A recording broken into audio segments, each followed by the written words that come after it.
Good afternoon. I'll call the meeting to order. I'd like to begin by acknowledging that we're in Treaty 1 territory and the traditional homeland of the Métis Nation. I'll introduce the members of the panel. To my far left is Mr. Robert Phillick. To my immediate left is Ms. Lynn Nesbitt. My name is Stu McPherson. I'll be chairing the hearing today. Representing the Assessment and Taxation Department, Mr. Jonathan Dolinsky, and the secretary for today's hearing is Ms. Bella Rowe. We'll be hearing applications for revision of the assessment roll in accordance with the Municipal Assessment Act. The matters for which revision is requested has been described in each application. We'll limit discussion to those matters. The statements that applicants or the assessor make at this hearing are sworn testimony. Anyone speaking to the matters must be sworn in. Please be advised that comparisons of assessments of properties are not considered evidence of market value by the Board of Revision. The Board of Revision is appointed annually by Council. It's independent of it and the City Administration. It makes its decisions on the basis of the evidence provided at this hearing and issues a written order that will be mailed to all parties as soon as possible. Please note the Board's decisions with respect to an application may be appealed to the Manitoba Municipal Board if the matter pertains to assessed value or classification, or to the Court of Queen's Bench if the matter pertains to the application of exemptions from taxation. Should you wish to appeal, information on how to do so will be included with the Board's order. With respect to the hearing process, I'll confirm the matters to be addressed with each applicant following the swearing in. We'll then have the assessor's testimony followed by questions the applicant may have, and then the applicant's testimony followed by questions. Each side will have an opportunity to summarize if they so wish. Once all the evidence about an application has been brought forward, the applicant may leave and the process will repeat for each item on the docket today. The session will close after all the applications have been heard and the Board will deliberate in private and make its decisions. You'll receive the order by registered mail as soon as possible. Just as information, all public hearings are live streamed, recorded, and will be kept for public record. Please swear the parties in, please.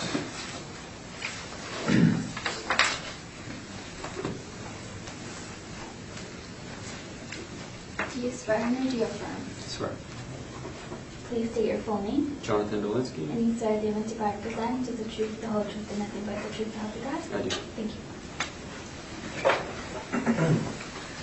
Please state your full name. Jared Story. And you swear the event you represent is the truth, the whole truth, and nothing but the truth, so help you God? Yes, I do. Thank you. Thanks.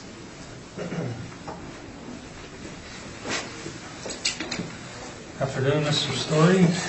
We're here representing the owners of 9 properties. It's the amount of assessed value only that we're dealing with. That is correct. Thank you. We'll just deal with them as they're listed on the docket today. So the first property we'll hear is 1700 Waverly Street, Unit J. So when you're ready, Mr. Assessor, we'll hear from you, please. And please ensure you read the file number and roll number into the record as well. Thank you, Mr. Chairman. File number 19-3627. Roll number is 0306-504-3900. The address is 1700 Waverly Street, Unit J.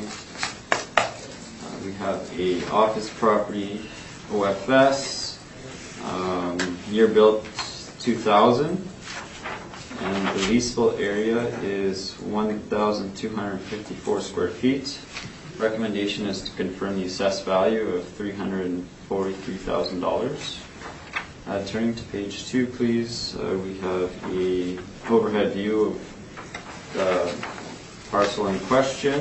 It's the subject, and then turning to page 3 is an exterior view of the building on the roll number.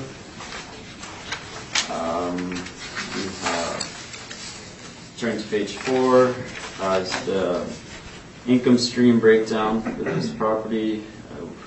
As I said, the leasable area is 1,254 square feet. The modeled rent is $16.79 per square foot. Vacancy is at 5.5%. Expenses at 2%. Overall capitalization rate at 5.55%. The bottom of the page, it gets us to our value of $343,000. Turning to page 6, please, are the comparables for the subject. These are all insurance related businesses, as is the subject. First comparable is found on 100 Squarefield Boulevard, net per square foot of $15.50. Second one's at 2065 Pembina, $17. Third one's at 33 University Crescent at $18.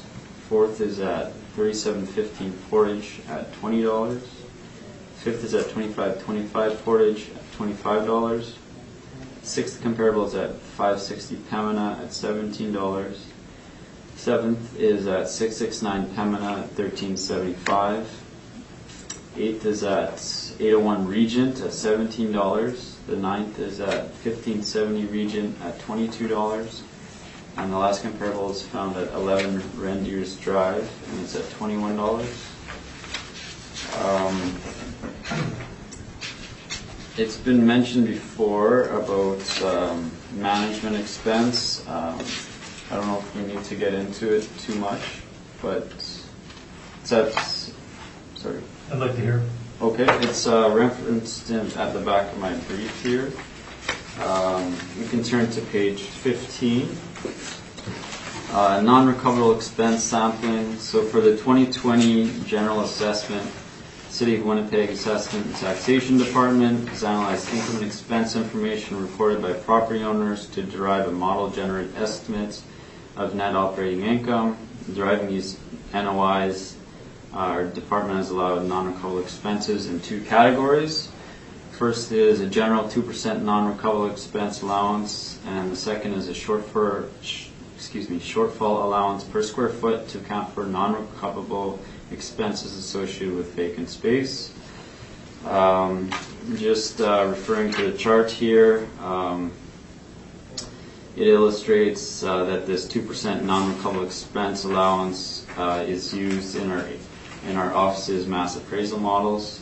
They're not meant to be comparable specific to the subject property. The results show that using a stabilized EGI and excluding leasing commissions, tenant inducements, and asset management fees. And then the previous page on 14 has our capitalization rate evidence. Basically, it shows that during this reference period, our capitalization rates illustrate the accuracy of our model, and that these model-driven capitalization rates are not meant to be comparable specific to the subject property. And that is my presentation. Thank you. Thank you. Mr. Story, questions for the assessment? Yes, I do. Thank you very much. Okay, so now we are in the, the Waverly Auto Mall, correct? Yes. Okay, so we have, just so we're all clear, we have a small 1,200 square foot standalone insurance office in the middle of the auto mall, construction class B, correct? Yes. Okay, and there's no basement area, so we've got a small building with no basement. Okay. Now, do you think there'd be a limited market for this type of property given its size and location? I don't know if it would be limited. I'm sure you could do different types of office. Obviously, it's best suited for auto related. Right, so it benefits from the agglomeration of the auto mall. I agree. Okay. That's fair. And now, it's related to Marie Cheval's, correct? It sounds right. Yeah. T Parks is, there's a, just so we're clear, when we see this photo, it's quite zoomed out, but the office is over here. This is mostly communal green space. And then this parking area is where Marie Cheval's has a bunch of their trucks. Yes. Okay, so you've seen the property. Okay. Now you're using a rent of $16.79 per square foot. That's correct. Okay, and that's based on the rent comps that you've provided on page 6. Yes. Okay, now these are all insurance vendors? Yes, they are. Okay, now the majority of them though are in neighborhood strip centers, correct? Yes. And that would be preferable to an insurance broker to be in a high traffic area in a neighborhood strip, would it not?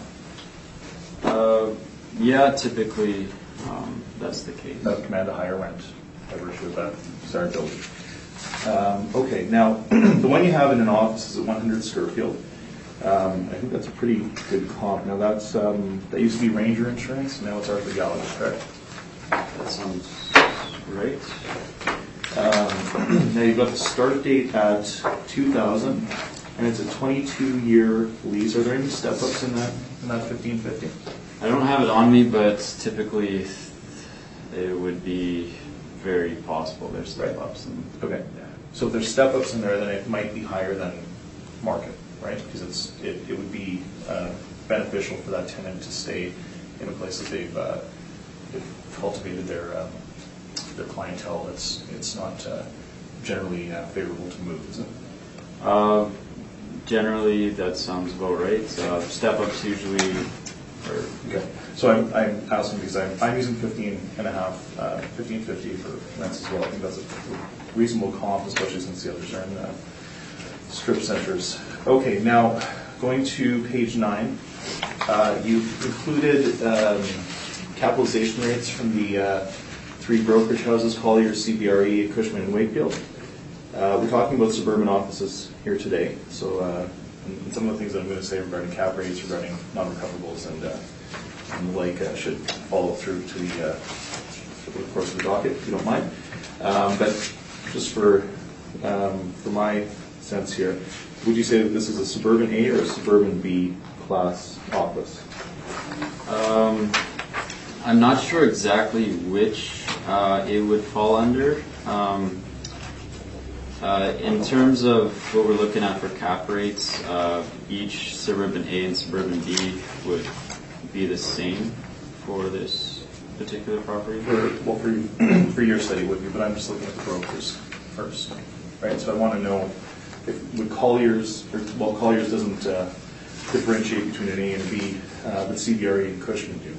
I suppose what I'm getting at is that we don't see a sub-6 cap for suburban office spaces, according to the brokers. Is that correct?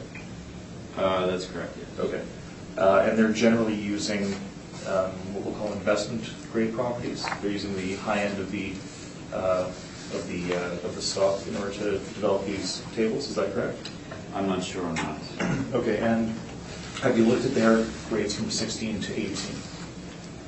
I have not.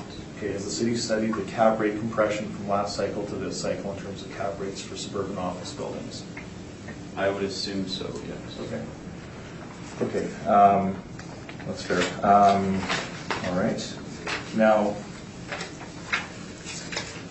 I do have some questions about these, about the non-recoverables, but I suppose I can save that for my presentation. Is that really good? Well, you can, but if you have questions on the non-recoverables from what he's presented. Okay, well, that's fair. I think what I will say is something you mentioned that jumped out at me. Now, when we're looking at non-recoverables, do you think the market recognizes a 2% structural reserve and a 5% non-recoverable, non-rechargeable operational fee when looking to purchase an asset? I would say so, probably. So that is typical market behavior. Yeah. And we're here to determine market value of these assets, correct? Correct. Those are my questions. Thank you. Thank you. Mr. Phillip. Questions for this questions. Ms. Nesbitt. I have no questions. Just one question on your comparables. 100 Scourfield, that's a standalone building, but it's more than 10 times the size of the subject property, is it not? Yeah, approximately. So would you expect some sort of an economy of scale to come into play? Typically, yes.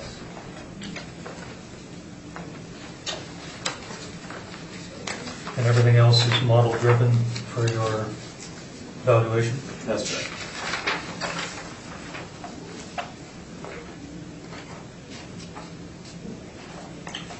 Mr. Story, we'll hear from you then, please. Thank you very much. Okay, so we are in the Waverly Auto Mall, 1700 Waverly Street, Unit J. So this, as we've established, is a standalone excuse me, office building. Its current function is as an insurance vendor, and it is tied to one of the car dealers in the area, so it's benefiting from the agglomeration of those economies. So we've got a 1,254 square foot leasable area.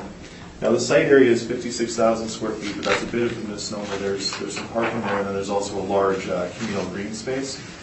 The city is suggesting that the 2020 realty assessment ought to be $343,000, and we're here to request that that be amended to $266,000. Now, the way that we've come to this is we've agreed. I don't think we're disputing, or I suppose we are. We're saying that the rent ought to be $15.50. Come to me to page 7. We've got some lease comps here. We show a range from anywhere from about $10.85 to $15.91, based on size, location, age, quality. Now, the newest comparison is our 865 Waverly. That's a medical office. Medical buildings tend to command higher rents, but we think that this is a newer building. It's smaller, and you're correct, economies of scale to play. A smaller scale should drive a higher than average rent. So our table is showing us an average rent of $13.64. We've opted to go with $15.50. We are not contesting the assessor's 5.5% model vacancy, nor are we, contesting the shortfall rate. Now, just to be very clear, the assessor had mentioned in his presentation about non-recoverables that the shortfall is somehow involved. Their shortfall is the cost to the owner of carrying vacant space. It has nothing to do with what the assessment department's going to management fee, so we should not cross those terms. So we will continue to apply the allowance of 7% of the effective market income in our valuation. Now, this allowance is based upon a standard allowance of 2% as a structural reserve and 5% as a stabilized allowance for non-recoverable expenses that arise out of competent management and operation of the property. The easiest way to think about this is in terms of space marketing and leasing commissions, and that is, as the assessor has pointed out, that is how the market approaches these assets. So we will continue to mimic that practice.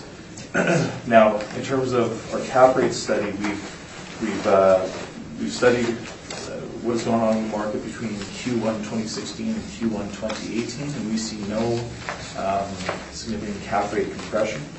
So, and we see that also with the three brokers that we spoke about. It's Colliers, Cushman, and we have Colliers and Cushman here from Q1 16 and Q1 18. And again, we see a 0 basis point compression from cycle to cycle in this segment, the office spaces. So, effectively, our research has led us to the conclusion that suburban offices ought to fall somewhere between 6.25 to 7.5 in terms of the cap rate, barring any sort of unforeseen or anomalous circumstances that would give rise to either an upward or downward adjustment. That is effectively our baseline that we'll be using here today, and since they're all suburban offices, that's the general range that will fall into, barring any atypical circumstances. So if you come with me to page 13, please. That's my workup. And you can see that we've used the leasable area. It's not in dispute. It's 1,254 square feet. When we use the $15.50 rent, we come to a PNMI of $19,437. The vacancy is not in dispute. Again, that's 7% for non-recoverables, and that includes the 2% structural reserve as well as the 5% non-rechargeable the management fee, I suppose. Shortfall rate is not in dispute at $7. No other income to speak of. That brings us to an NOI of $16,599, capitalized with a 6.25 cap, giving us an indicated market value at the reference date of $265,591. Rounded for the purposes of this exercise to $266,000. So we ask respectfully that this board amend this the market value for this assessment to $266,000. Thank you very much. Thank you.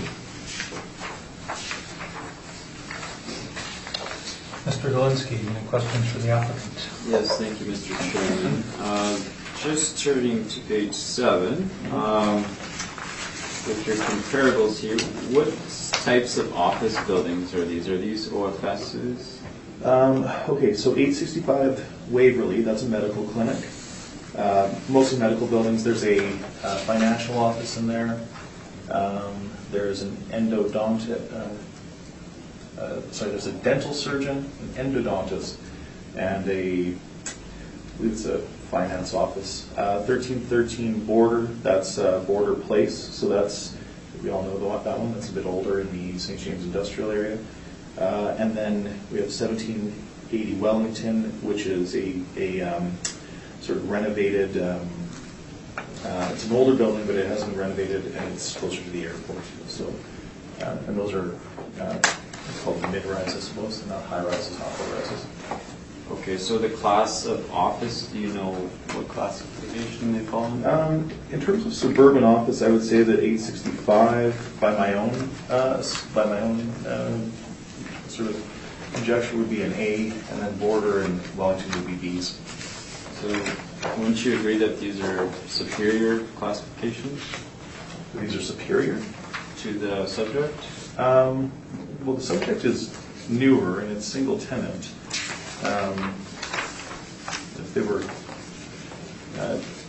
no, I don't think in general they're superior. I think they're probably reasonable. Actually, no, I think they're appropriate in terms of showing us a range of kind of rates that we're getting in suburban office. Okay, thank you. On page 11, we get into your capitalization rates. Are these buildings similar age to the subject?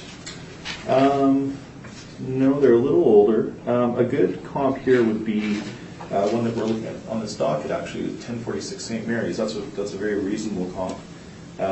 It's single tenant, it's smaller, and it's 1998 versus 2010, but I think the finishings would be roughly equivalent. Okay, thank you. Would you agree that older properties typically have higher cap rates because of the condition? Older properties tend to have higher cap rates. Yeah, I think that's probably reasonable. Okay. Well, if all things being equal, that's sort of a broad question, but typically, sure. Okay, thank you. And actually, I don't have any further questions. Thank you. Thank you. Mr. Phillick, questions for the applicant? Sorry? Nothing? Nope. Ms. Nesbitt? I do. I have questions about your page 7 comparables. I'm sorry? Your page 7 comparables. Yep. I'm looking at Waverly, and I'm thinking, okay, this is kind of close to the subject property. Yep. Border Street and Wellington are in completely different types of areas than the subject property. So I see, obviously you brought them in. Yeah. You think they are good comps, but can you explain to me, well, Sure. perhaps Yeah, I mean, you geographically. didn't look within the area, more Pembina Highway, Scourfield?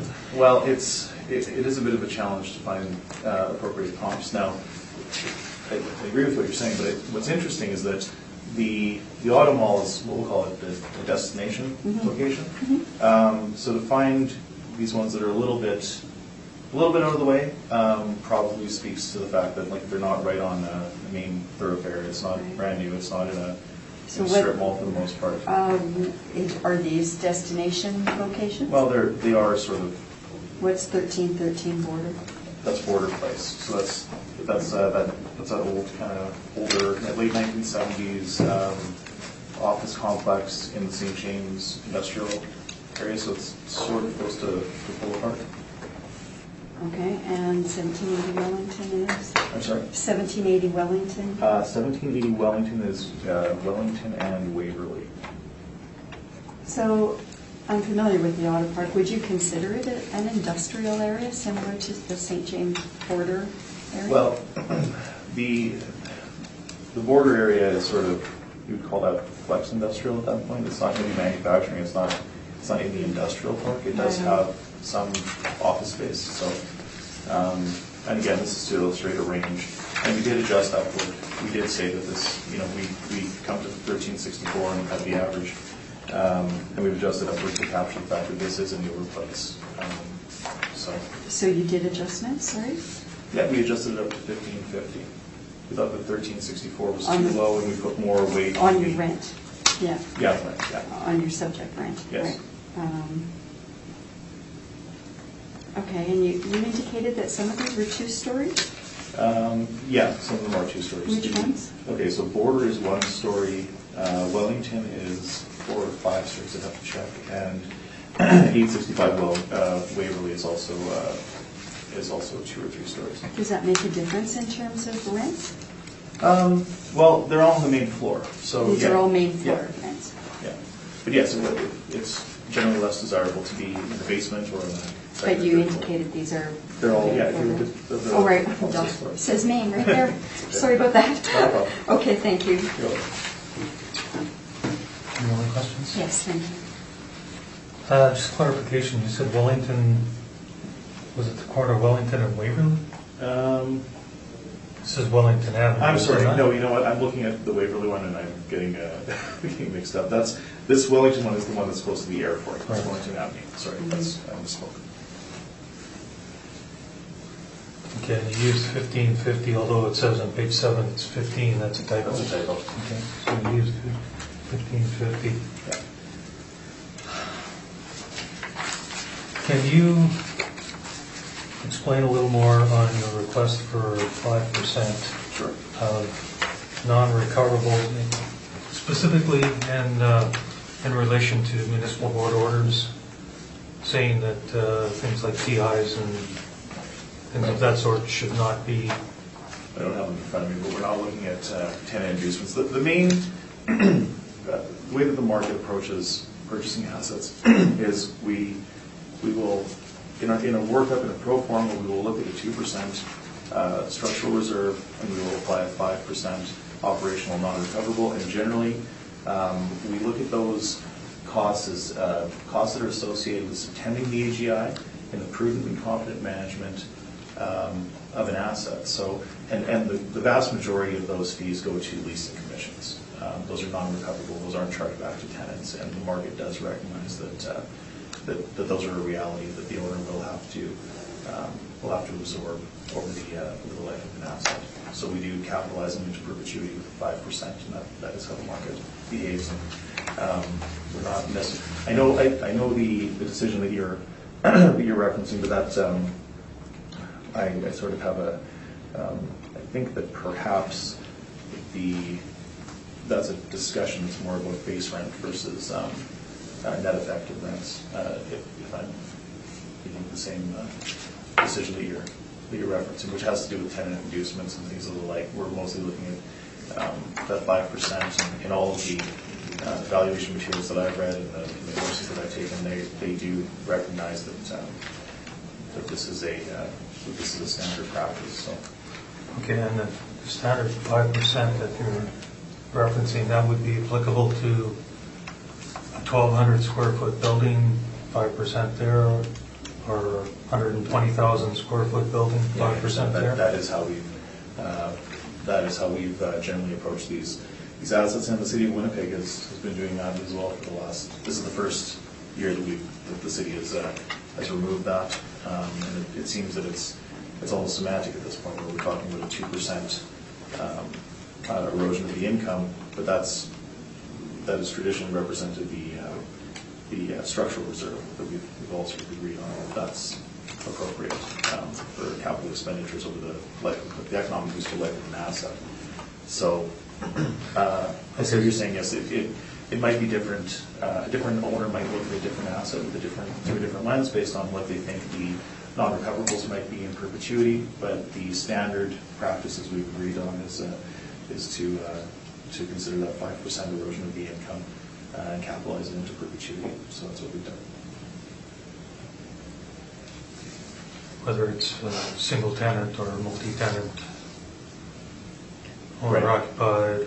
Yeah, because we're looking at the fee simple interest of the property, so, yes, so we do tend to apply that equally, depending on, regardless of the class or the. Can you speak a little louder? Oh, sorry. You kind of start to get lower. Oh, absolutely. Yes, so we do, we apply that across different asset classes, regardless of the leasehold interest. We're looking at the fee simple interest, and so we do mimic the market behavior by applying that 5%. Okay, thank you. Desire for summation on this, Mr. Assessor? I just have one more question, I guess. Well, is it a follow-up question from what we've brought up? In terms of the management, or just, Okay, if that's your question, if it's a follow-up question from questions that the board has asked, I think it's a follow-up question. It's pose just- your question and we'll decide whether it's a follow-up. Okay.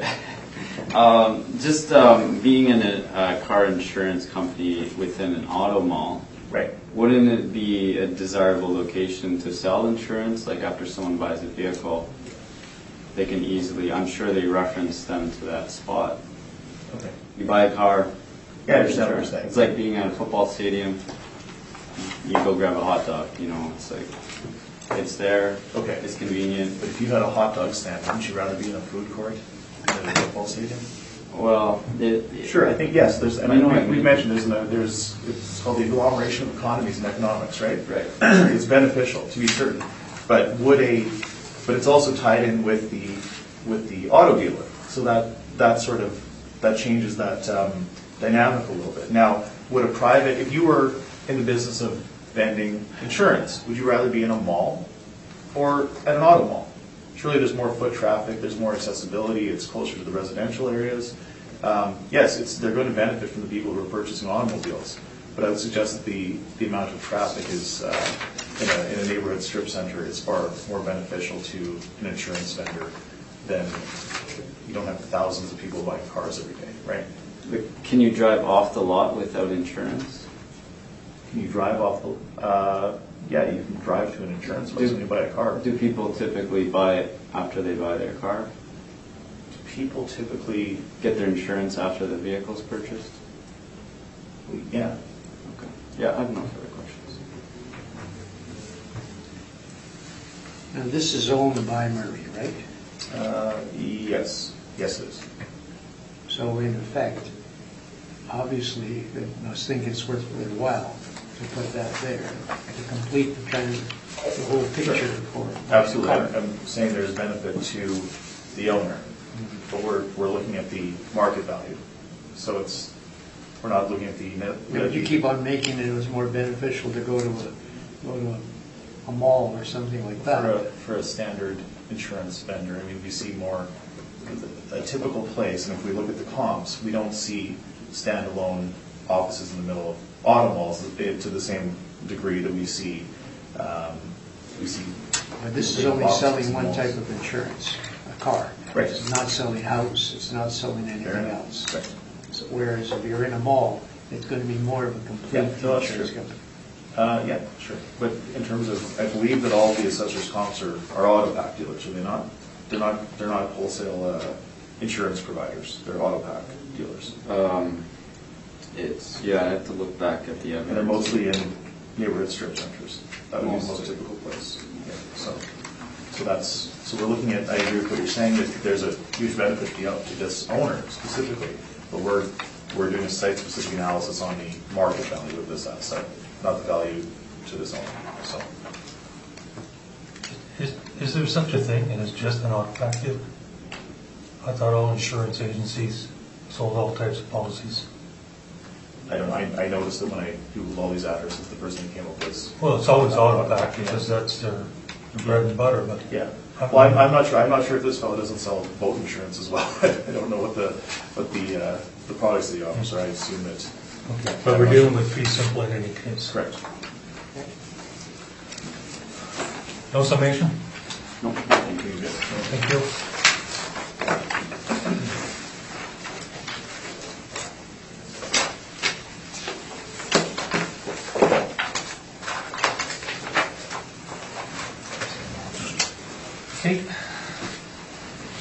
Next, we'll deal with 1600 Pembina Highway. When you're ready, Mr. Assessor. There for me, please. Thank you, Mr. Chairman. File number 19-3495, roll number 0308-0055200. The address is 1600 Pembina Highway.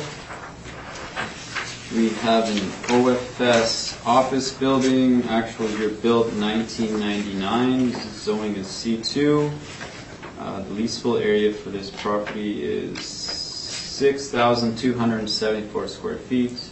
Our recommendation is to confirm the assessed value of $2,153,000. Just turning to page 2, we have an older sale from 2009 for $1.5 million. Turning to page 3 is an overhead view at the top of the page of where it's located, Riviera Ave and Pembina. And the bottom of page 3 is an exterior photo of what the property looks like. Turning to page 4, please. Income stream breakdown of this OFS property. The rent per square foot is blended into a rate of $24.68. Vacancy is at 5.5%. Expenses at 2%. And the overall capitalization rate is 6.55%. This gets to the estimated value of $2,153,000. Turning to page 6, please. The subject comparables. We have 4 comparables. The first one is at 1795 Corridon. Also an OFS. Square footage is 2,000 square feet. Net per square foot rate is at $25.56. Second comparable is at 1355 Taylor Ave. This is a 3,615 square foot premise at $23.50. Third comparable is at 549 Regent Avenue. This is a smaller space, 330 square feet, generating a rent of $34.55. And the last comparable is found at 1485 Portage. It's 3,127 square feet at $32 per square foot. And that is my presentation. Thank you. Thank you. Mr. Story, questions for the Yes, assessor? thank you. Did you visit this property? I did not. Okay. Okay. Did you choose these comparables yourself, these rent comps? I did. You did? Yes. Okay, so then are you aware that the comp 1 that's a bakery on Corridon, isn't it? For this time frame, I have it as Dr. Rene Chu Endodontics. It's Buttercream by Allerine. It's a bakery. Do you know when they moved in? I'm not sure. I think it's been there for a bit, but regardless, it seemed inappropriate. Now, Comp 2, that's the Shindigo head office on Taylor. Is that correct? Yes, the tenant is Sorensen Communications of Canada. Okay, and that's a BOMA Best certified gold building. There's only 5 in Manitoba, correct? I do not know that. I suggest that's superior. Now, I could not confirm Comp 3. Can you tell me about that tenant, or also the 330 square feet seemed raised a bit of a red flag to me. What is that exactly? It's at this time frame is tenanted by Red Door Property Management Services. It's in a strip mall found at this location on Regent. So this is a 330 square foot CRU in a strip mall? That's correct. Okay. And 1485 Portage is Polo Park, right? That's correct. Okay. Do you think being in Polo Park would command a higher rent? I agree with that. Yeah. And 330 square feet, we've discussed economies of scale, or we've touched on it a bit. Do you think that as we go up to, we've got about 6,200 square feet. So do you think that economies of scale come into play when we're dealing with commercial leases for office space? I would agree with that for this one. Okay. And then that, I would suggest the same for Taylor and Corridor, though I would suggest that that building on Taylor is far superior and command a much higher rent. Okay. Now we're really only arguing the rents, and of course, the non-recoverables. So I suppose those are my questions. Thank you. Thank you. Mr. Phillick, questions for the assessor? Well, I obviously wondered why you would put a 330 square foot comparable in there when the total square footage here is 6,274. Yeah, I do agree. It's probably not the best comparable. We can more or less disregard it if that's the best way of looking at valuation. So are these individual doctors? The first comparable is a No, doc. not there, going back to the rent. The subject? Page 4. Yeah, so we have. So the 1,700 is when you enter? Is that the entrance? Yes, I believe that's the first floor. Turning to my page 8, we have the tenant list at the top of the page. Okay, so Our eyes are older I than know, yours. I'm sorry. It's pretty small. I can I don't read know whether to it. make it closer or further. I can read the tenant list out if you want me to. The first one is in Elemental Professional Health Center. yeah, The second one is Sin Pharmacy, yes, and then a dental corporation. that's correct. And then Marine Marine Penco and Associates. I'm not sure their nature of business. The last one. So how did you determine the different prices, that they're all slightly different per square foot? So that is modeled. That's our modeled analysis of what these type of properties would generate based on the market and the performance of this So why building. would the model be different if it's in the same building? Square footage, quality of finish, each space will be, Yeah, but it seems like every one is labeled the same. yes. So wouldn't the model come out to be exactly the same thing and the square footage would just be different? Oftentimes there's, I don't know the specifics for this property, but depending on the space and what the tenant has done to So how it, would the model know that? it's inputted in from previous years and then it carries forward based on permits and inspections and whatnot. And then the 1783 is because it's in the basement. That's correct. So this averages out to 2536. 2468. 2468? No? Just take the potential rent divided by the leasable area. Okay. All right, that's all the questions I have. Thank you. Ms. Nesbitt? I do have a question. Now, I know it was stated that the issues aren't really around CAP, but I have a question around CAP. So here we have a 1999 building with a cap of 6.55. The previous case was 1 year newer with a cap of 5.5. So that's a 1.05 difference. What's happening that this would draw this higher cap rate? It's in generally the same area, it's close to the same age, it's on a good street. So that's just a curious. It's a good question. I don't have a perfect answer based on the area. It's a little bit different than Yeah, the first one. I'm thinking it's kind of southwestish though, Yeah. right? Not too far Pembina to the Waverly. That's Aurora. correct. Just based on sales and analysis from the area is generating this cap rate. And did you inspect this one? I did not. Okay. And that, this is one with the sale, right? That's correct. Is that a good sale? Did you look into that sale? I see that it's 10 years ago. It's dated, yes. I actually don't have information on the Okay. sale. I don't have any notes on it being a non-arm's length sale, so I would assume that a decent amount of weight can be put on it. You said a decent amount of weight? So is there any improvements to the sale after the sale took place?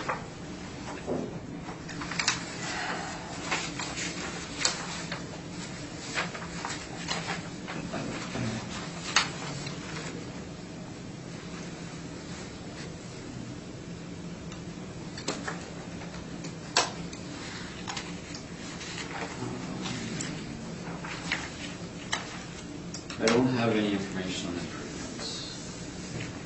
Or maybe it wasn't in medical offices before and then it came after the sale. It's possible. Okay, thanks. I have no further questions.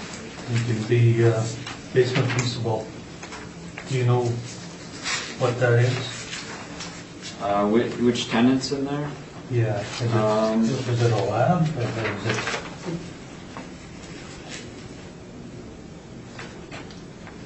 To be honest, I am not sure. According to the income and expense tenant verification form, they do not have anyone on floor 0, so I'm not sure if it's being used.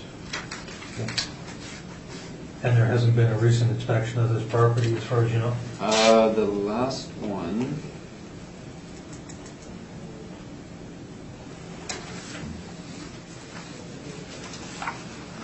I don't have exact information, but I suspect someone was in there in 2016 because premise areas were adjusted by one of the assessors in our office. And because you have several premises here, different sizes, is that what your comparables on page 6 is meant to do? Yes. Show not just the overall, but show individual units? Yes. So if that's the case, would this 330 not be a viable comparable? Well, the 330 would be comparable to PID number 32568 on page 4. Mm-hmm. So it's not the best to have such small leasable areas because of economy of scale, but in this case, it does compare to one of the premises in the subject. Right. And you weren't able to find any comparables that would give some indication of the overall leasable area, I guess around 5,200 square feet upper, I guess. No, like this subject here is a A1 property, so as mentioned before, I am using more superior comparables to reflect the subject. So this is the best ones I could find in the market for this reference period. Okay, and we've already touched on this cap rate and why there's a 1% difference from the last one, where there's only 1 year difference in the effective age, but this is quite a bit larger property, so I'm assuming there's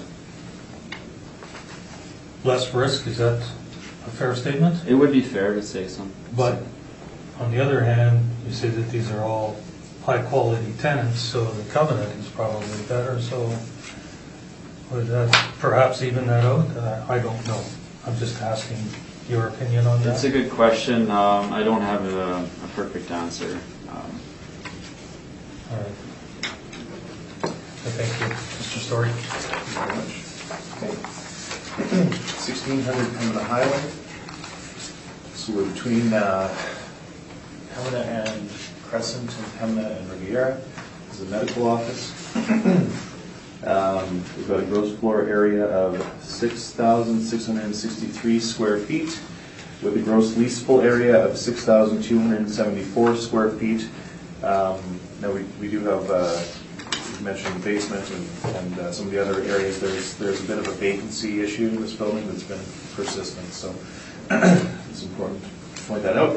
The city is suggesting a assessment of $2,153,000. We're suggesting that a value of $1,394,000 is more appropriate.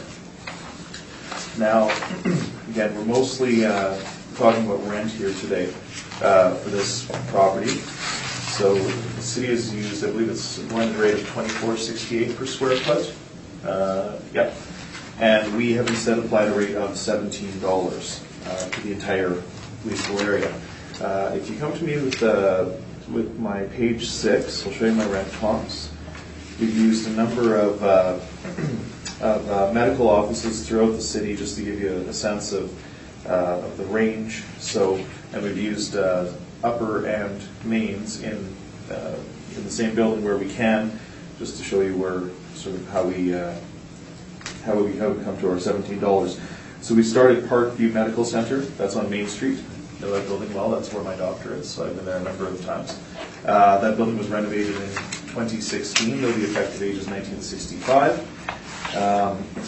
And now that's in the north. That's right across from Kildonan Park Golf Course. And we're seeing base rents of $12 per square foot on the upper level, $13 per square foot on the main, pretty consistently. Then we go over to Osborne Street. Now that's right by Confusion Corner. That's a chiropractor's office. You'll know it because it's been where Roger Watson's been for a number of years. Now that's objectively that's a very good location, and that's $16 on the main floor. Again, we have 865 Waverly, which we've discussed. Good location as well, $17 per square foot. And then we go down to a lower range at 1250 Waverly, which is Waverly and Buffalo. Still a good location. That's just right outside of Linden Woods, and that's $15 a square foot. So our average works out to $14.55 given these comps, with a median of 15. So it's we think it's appropriate to apply a rate of $17 per square foot across the entire asset. Now, we've mentioned that the vacancy is relatively high, but that's we've accepted the modeled vacancy here of 5.5%, as well as the 6.55 cap. So, again, we come to a indicated market value of $1,394,000 for the 2020 assessment cycle. Thank you very much. Thank you. Safe to assume that your non-recoverable argument is the same as you made for the first part? That will carry through. That will carry through for the entire document, if you don't mind. Thank you. Mr. Galinsky, questions for the applicant? Yes, thank you, Mr. Chairman. You mentioned a couple times that it's experiencing high vacancy. I noticed on page 13 that they're reporting 0% vacancy for this reference period. Do you know? Sorry, page Is that your 13. 13? That's Yes. My 13? yes. Okay, but they're also showing you that those first two units are vacant, right? And that's the basement and 1,800 square feet on the main floor. Okay. Yeah. Thank you. On page 6, your comparables here. What type of office class is this? Are these comparables, do you know? In terms of suburban office? Like OFA, OFB, OFC? I don't have your classifications in front of me. Do you? I'm not sure. Are you asking what? I'm just wondering what type of office classification. These are all medical offices. Medical? That's how we would look at them. So I'm not Okay. sure how you break those up, but we would say these are all medical offices. Okay. Where would you say is your best comparable? Best comparable? Well, it would probably be 865 Waverly, which is $17 a square foot. It's high traffic, good parking, newer building, good quality. $17 is it would be bang on in my opinion. Okay. Thank you. I have no further questions. Thanks. Mr. Phillip? I was trying to, when you go to page 6, Yep. just so I understand the numbers we had in yellow and then they're stroked out, what does that mean?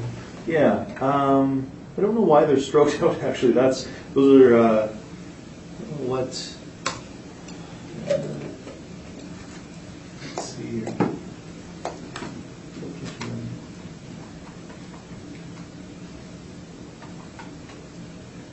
Yeah, I'm not sure, to tell you the truth. I'm not sure what is going on there. I didn't prepare this table, so I'm not certain, but we were asking for $17 a square foot, so, but I'm not sure about those stroked up. So when you used the $17, you used it also on the areas that are vacant? Yeah, of course, yeah, we have a vacancy allowance that we've applied to the entire. So you just use the flat 17 I guess against all the blended square rate, footage. correct, and presumably the top floor will lease for more than the bottom floor, but it's not inappropriate to use a blended rate for the GLA of the asset. Okay. That's all the questions I have. Thank you. Ms. Nesbitt? Is it possible those numbers are gross rent? Not sure what those numbers are. It says gross rent. Yeah.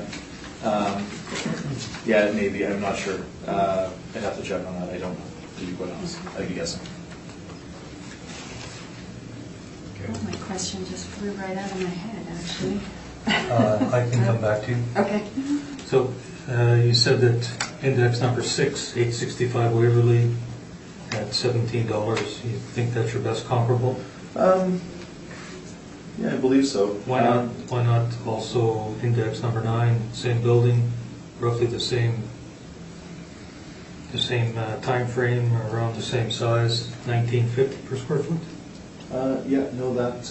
Have to take them both into consideration? Sure, yeah, for sure. And I mean, if we average them out, we're at 18, I think we're still in the range of 17. Now, I visited this property and I know that we also have the benefit of knowing that this asset has some issues with leasing. There has been a pervasive vacancy issue. So if those two are our best comps and we average to 18 and we say it's 17, I think that's probably reasonable. We haven't captured any additional risk in the cap rates, so if we assume that 17 is a conservative estimate of what that space will rent for, I think that's probably reasonable. But yes, I agree with what you're saying. Can you come back? Yeah. So you indicate there's a pervasive vacancy issue, but you're fine with the city's model at 5.5%? Well, we're looking at we're understanding that over the life of this asset, there will be peaks and valleys. There will be times when there's higher vacancy, times when there's lower vacancy. 5.5 it's not so chronic that we're going to apply 10 or 15 at this point. That was my question. Yeah. How do you define pervasive? Time. How much time is pervasive? Generally 3 to 5 years. If we see a 10 or 15%, 20% vacancy over the course of 3 to 5 years, then we start to make pretty more extreme adjustments. But right now we're seeing the vacancy, we're capturing it. The city, I believe the city is recognizing that there's vacancy issues in this building, so we are comfortable with the 5.5. Thank you. No questions? Thank you. Summation? No? No, thank you. Okay. Thank you.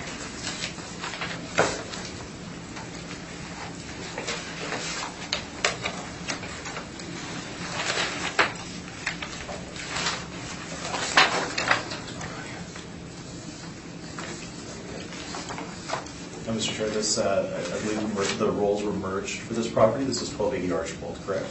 Yes, so this next one, the roll number does not exist anymore.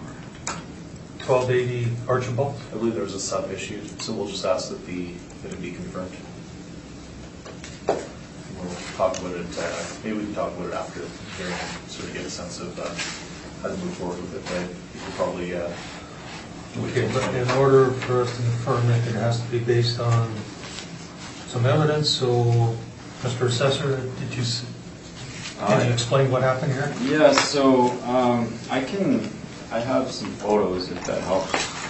Certainly.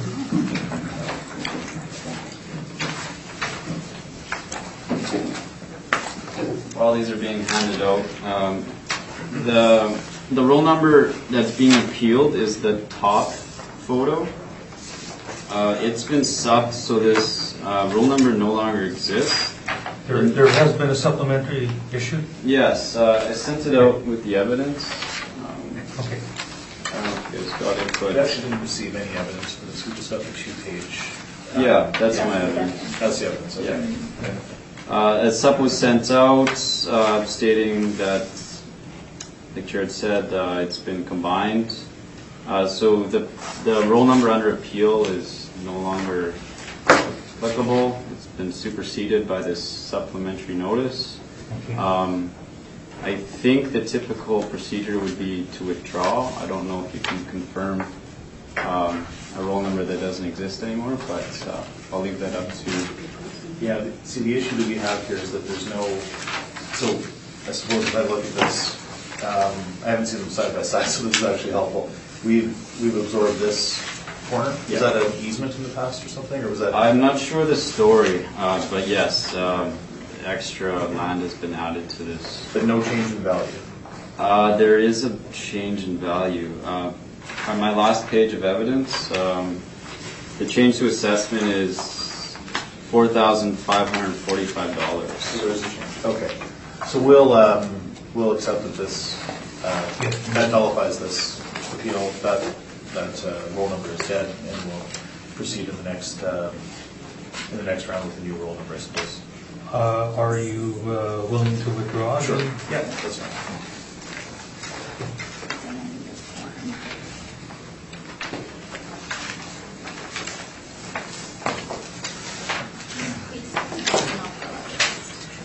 Just sign. At the bottom, and the date. Which is December 10th.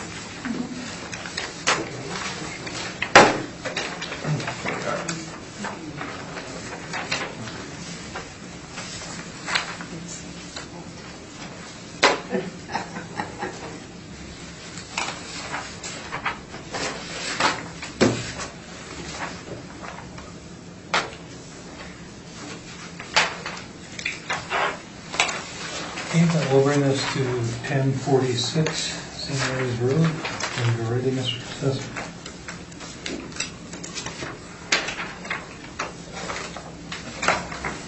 Thank you, Mr. Chairman.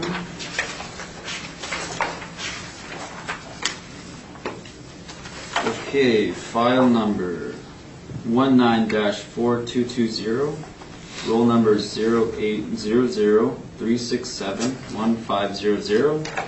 The address is 1046 St. Mary's Road, an office building built in 1998, zoning C2.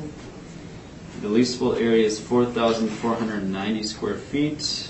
A recommendation is to confirm the assessed value of $1,116,000. Turning to page 8, we have a sale that occurred on January 11th, 2018. This was a arm's length transaction between two unrelated parties. The sale was multi-roll. The other roll number included was 0800331630. Actually, we're not going to use this sale. Please scratch that. This is a multi-roll, so we're not going to look into that. You can disregard the sale there.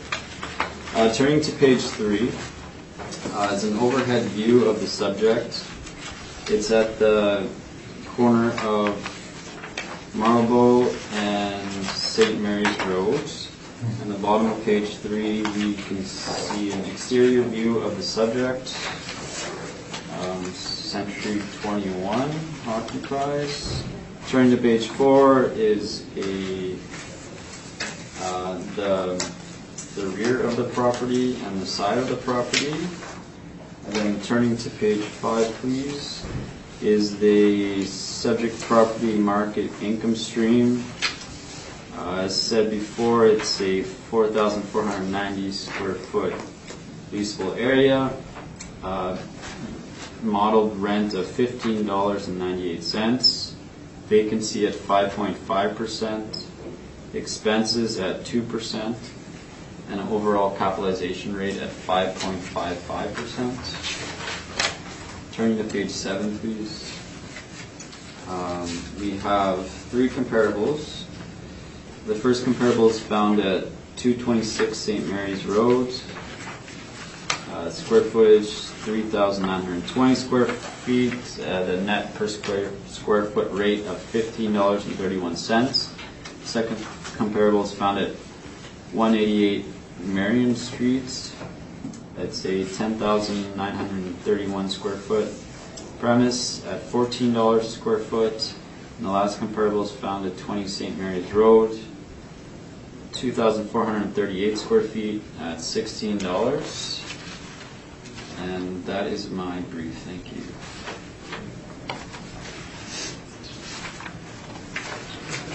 Thank you. Mr. Story, question for the assessor? Thank you very much. Have you visited the property? I have not. Okay. Okay. All right, so I'll save that for my presentation. Now, this is D-class construction.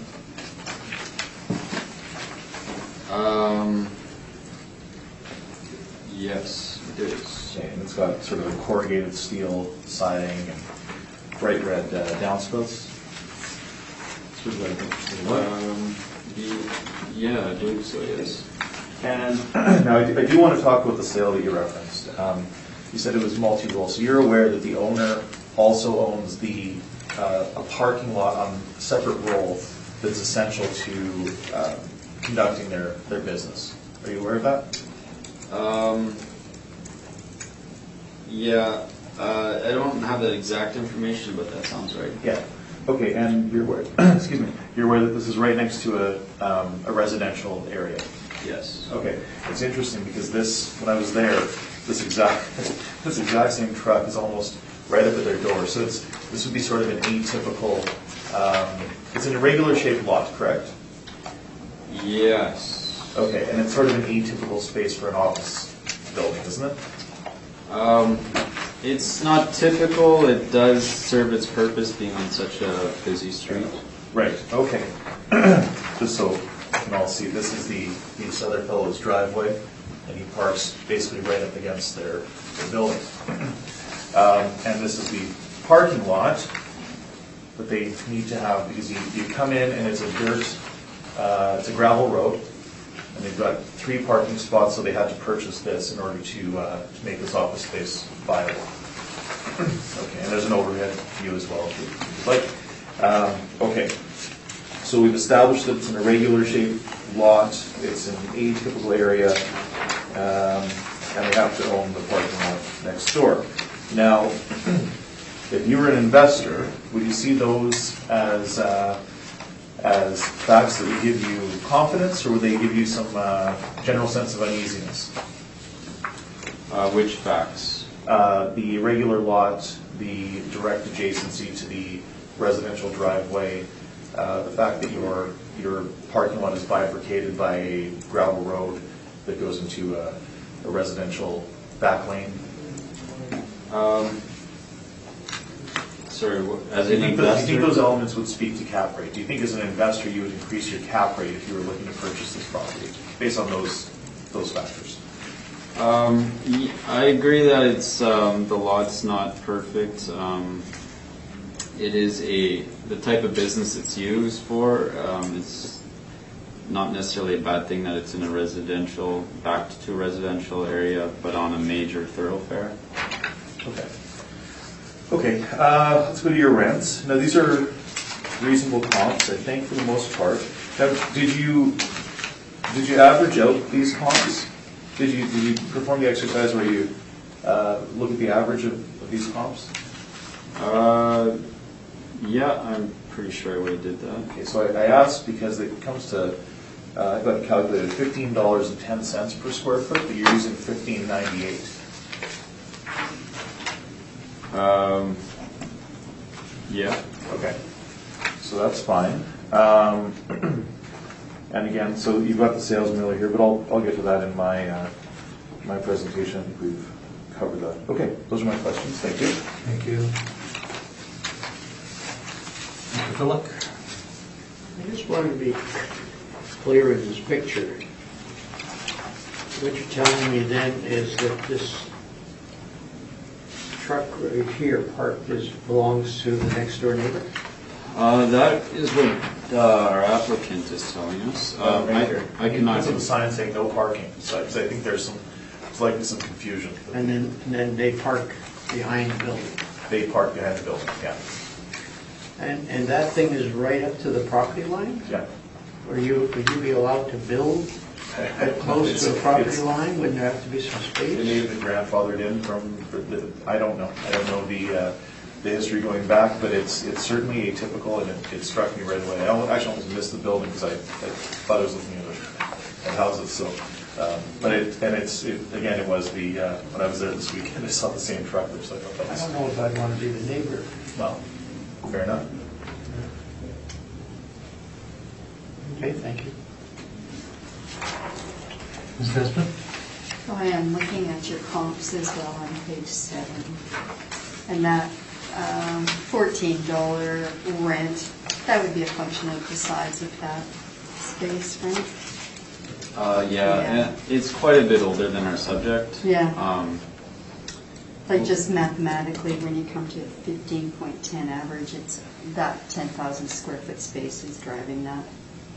So I would I'm assume. just, I guess, is that driving that? Yes. I would assume. So. Yeah, yeah. Okay. Yeah, I have no questions.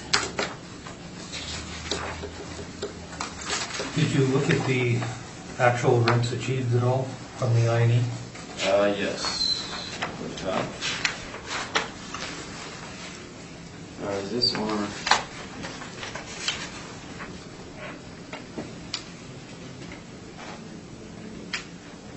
I did, yeah.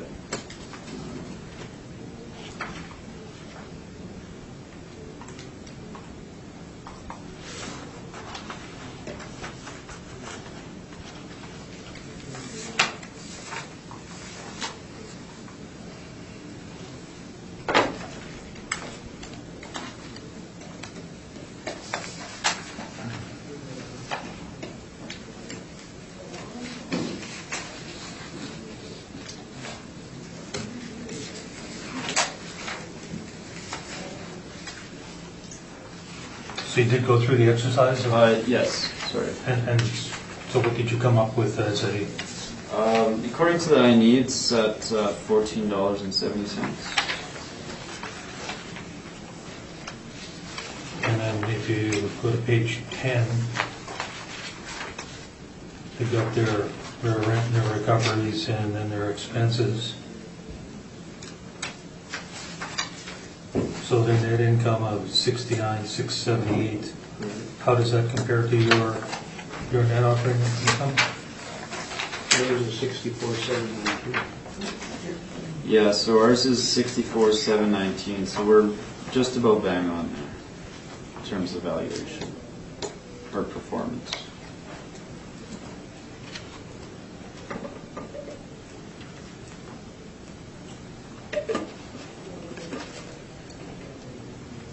Okay, and once again, the cap rate is a result of the area, the size, and the age Yes. primarily. So that takes us back to a 5.55. Yes.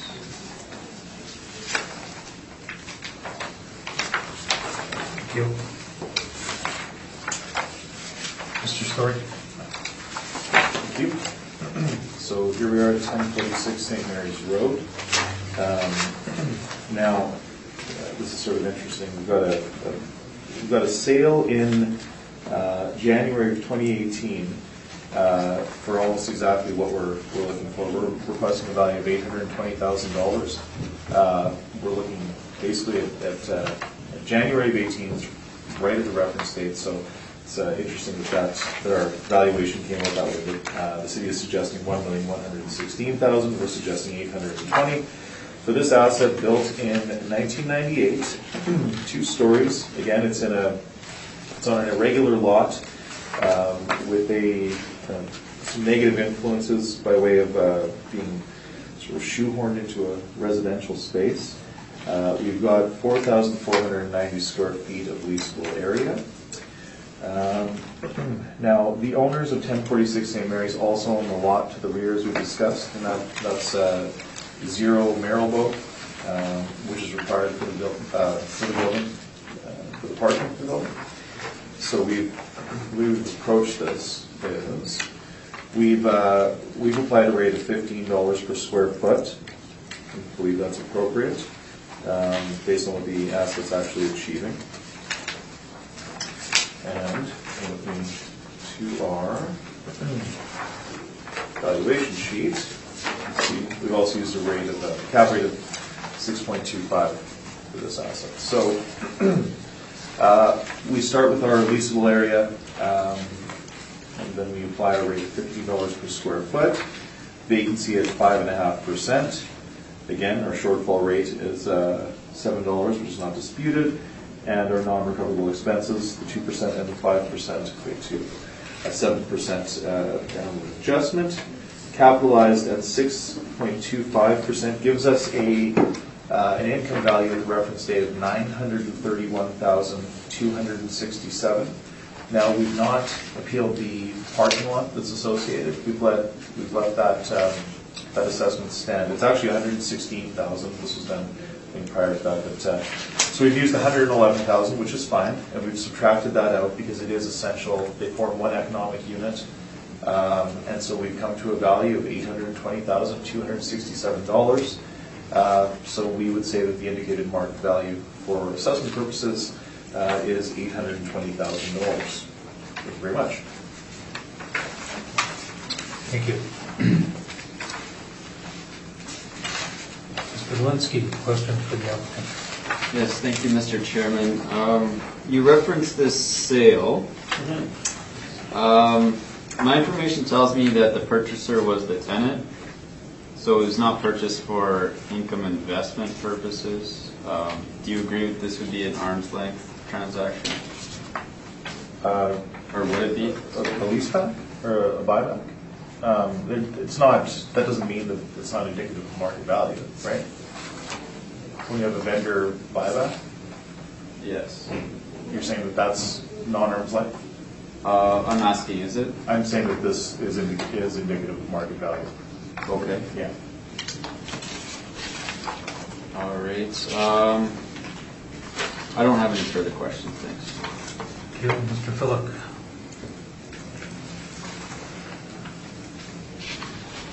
So you're saying that the $111,000 is a reduction because of the separate parking lot? That's a just- separate roll number? Right. The assessment on the parking, it's actually 116. It was 111 last time, so I guess we just went with 111. But we're not disputing that value. We're just subtracting it from the value from the assessment of the main holding in order to capture the reality that they form one economic unit. You wouldn't sell one without the other. So. But the assessor hasn't done that. No, the assessor hasn't done that. In due course, we should actually look at merging the roles potentially. That's what I would suggest. But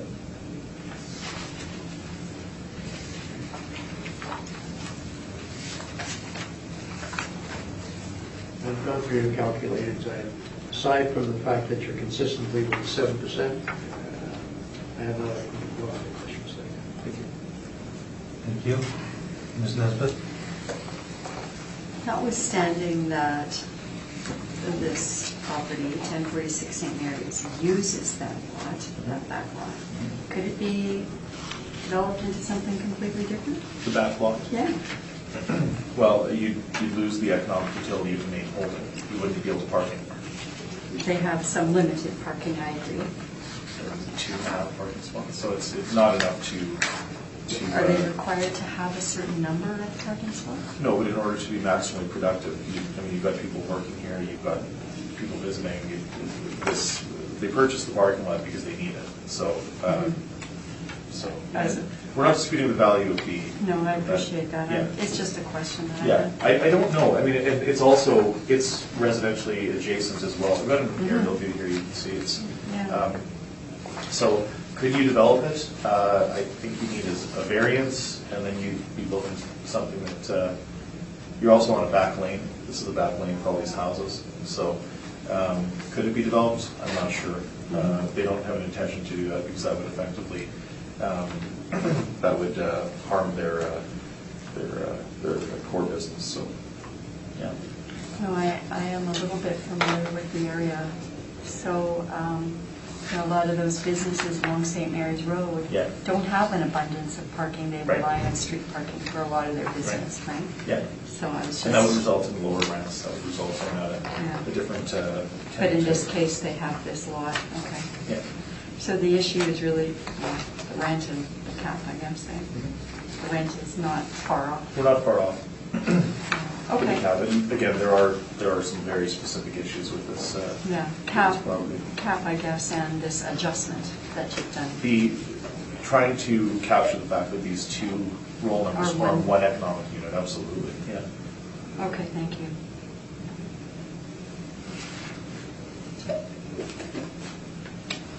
I have no questions. Okay.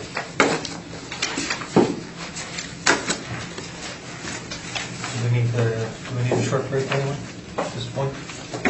I just need to watch my parking in the next 4 minutes, but that's all. Okay, let's take a 5-minute break here, please.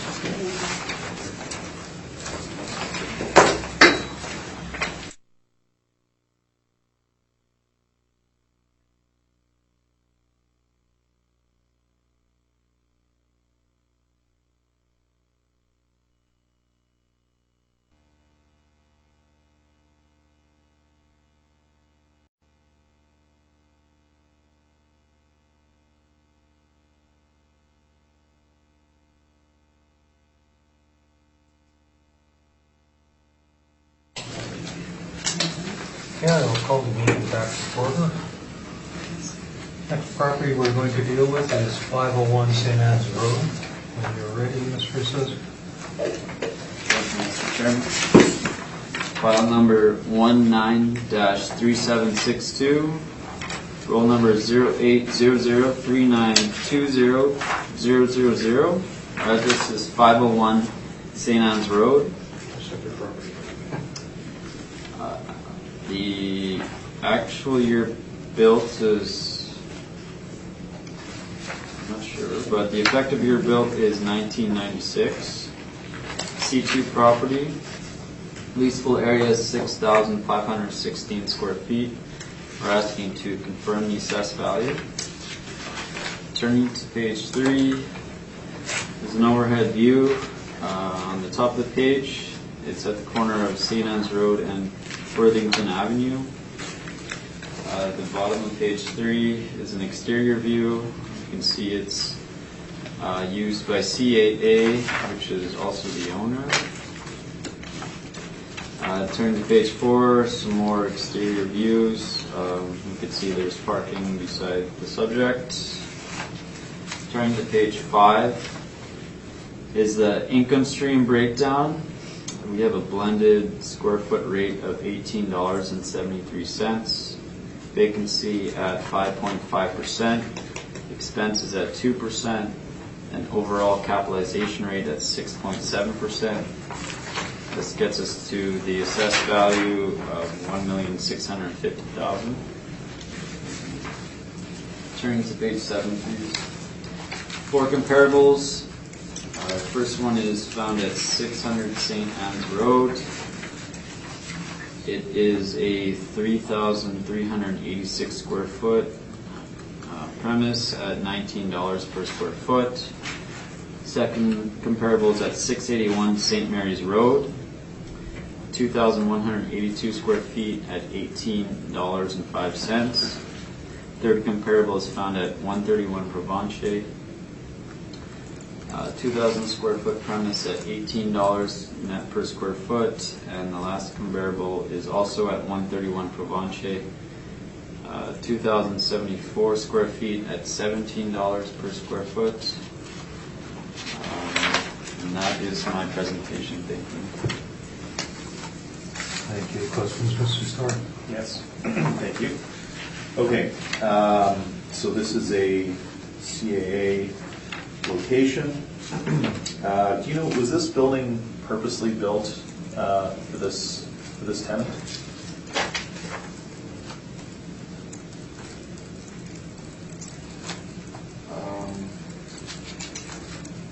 I do not know.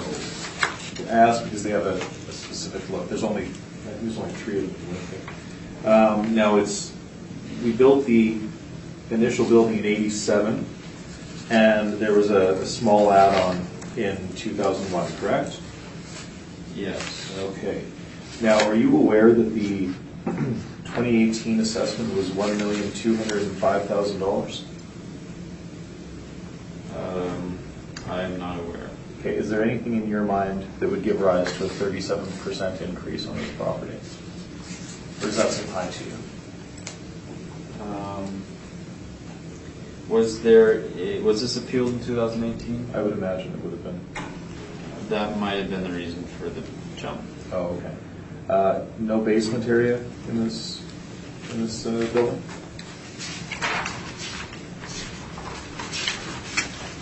I don't believe so. Okay. And you're showing no outdoor parking? Building has a huge parking lot, does it not? It does, yeah. Have you visited this property? I have not. You don't? Okay. Okay. Fine. Now, so this is classified as a standard office retail with industrial finish, and that's because you've got, you can see sort of an unfinished ceiling in there. It has an industrial look in the interior. Is that correct? I'm not familiar with That's the fine. inside finish. Okay. Now, you've got 2 income streams here. One is 6,173 square feet, and the other is 343 square feet. So is that because in these CAA offices, they'll have an office area, they'll have a counter where you go for service, and then they'll have a small area with retail where they sell, those travel pillows and backpacks and things like that, right? Is that what that 343 square feet is? I can't confirm, but you're correct about CAAs typically are set up that way. Yes. Okay. So they look to be built to suit at any rate. Okay, so we've got 6,500 square feet here. I'm now on your rent comps. 600 St. Anne's. Check these out. That's a medical office. And we've established that medical offices generally generate higher rents than a standard office. Is that fair to say? Often they will, yes. Right. And economies of scale come into play, so that $19 would likely be lower on a cost per square foot basis if it were closer in size to our subject. Is that correct? It's possible. Okay. Now, same with 681. Now, do you know anything about that comp? I have it as Keystone Financial Incorporated. Yeah, and it's got a residential component too, right? Yes, it's right on the corner of St. Mary's and Sherwood.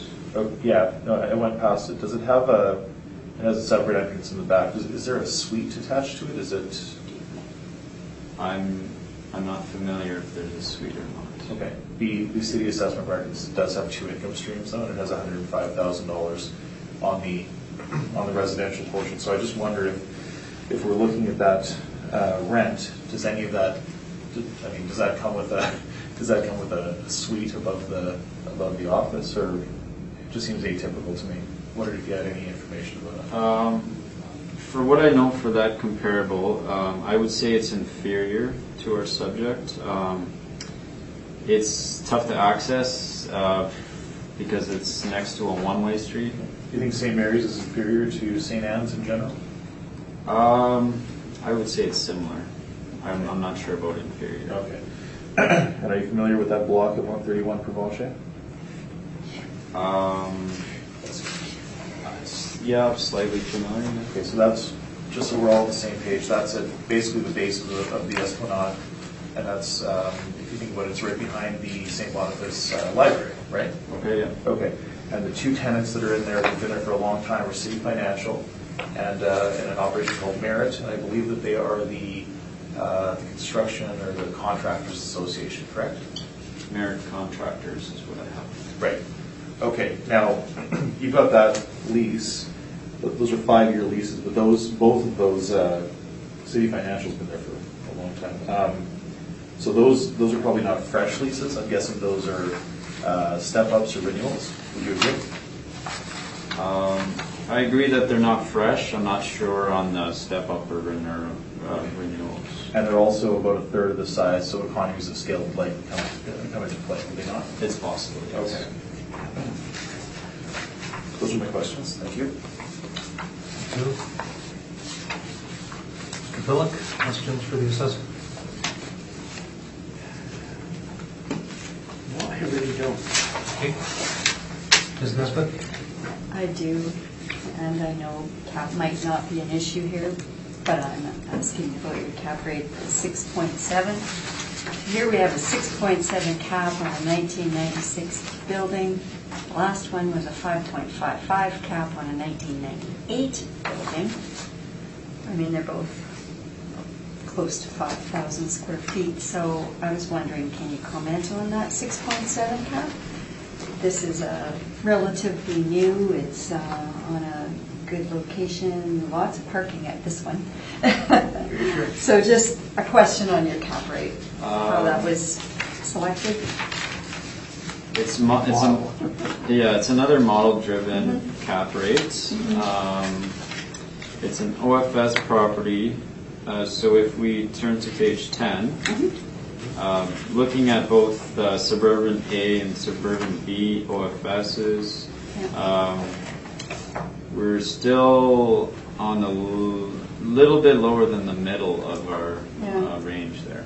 So this, you would consider this then an average type of, nothing stand out about this place, it's sort of I would say so. just a nice little office building. I would say so, yes.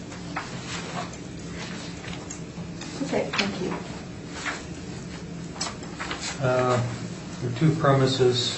I think we heard a hypothesis that it might be 343 might be a retail portion.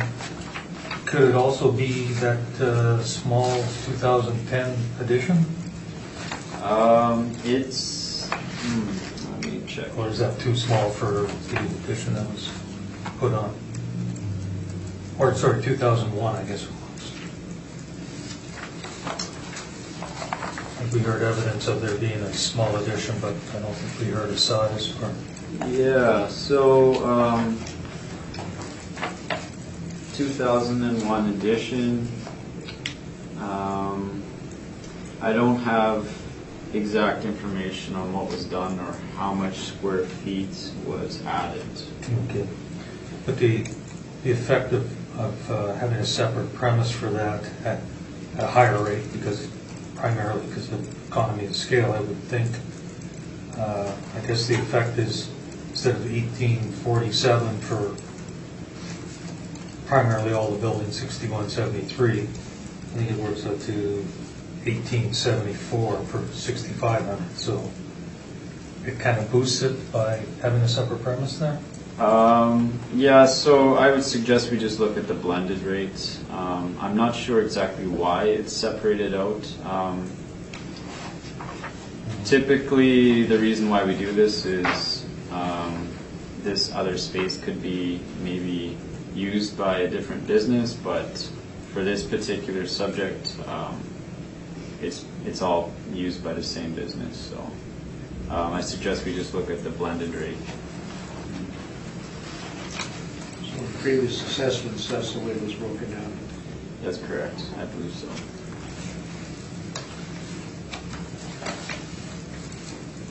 Thank you. We'll hear from you, please, Mr. Story. Okay, 501 St. Anne's Road. Just to address the question, the addition that was built in 2001 is just shy of 3,000 square feet. So I believe that we're looking at model is trying to capture retail space, I guess. Okay, so 501 St. Anne's Road. Now this is it appears to be a purpose-built building for CAA in Manitoba.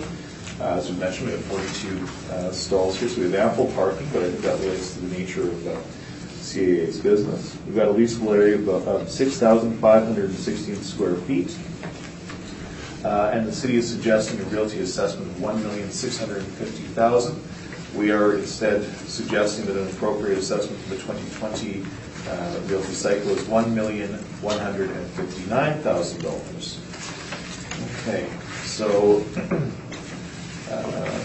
so again, the original building that was built in 1987 was 3,588 square feet, and then the addition of 2,900 square feet was built in 2011. So the total building area again is 6,516 square feet, and we do have a very good land to building ratio of 5.36 to 1, which we don't tend to see. So that's so that again provides ample parking, but that is likely related to the nature of this business, and we are looking at the income stream. So we're not disputing the cap rate.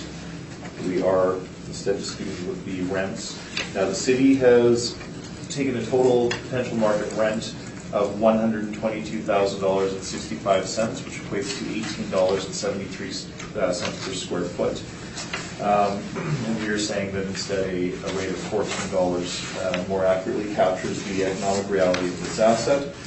Again, these are the comps that this is my page 6, I should say. These are the comps that we've been looking at today, and they indicate a range of anywhere from basically $10.80 to $15.91, depending on condition, location, and general desirability. So we're suggesting the average of these comps is $13.64, a median is $13.50, but $14 is appropriate. We're accepting the 5.5% vacancy rate, and again, we continue to apply the 7% effective market income in our valuation. And the shortfall is not in dispute. Again, the city is using 6.7. We're in agreement with that.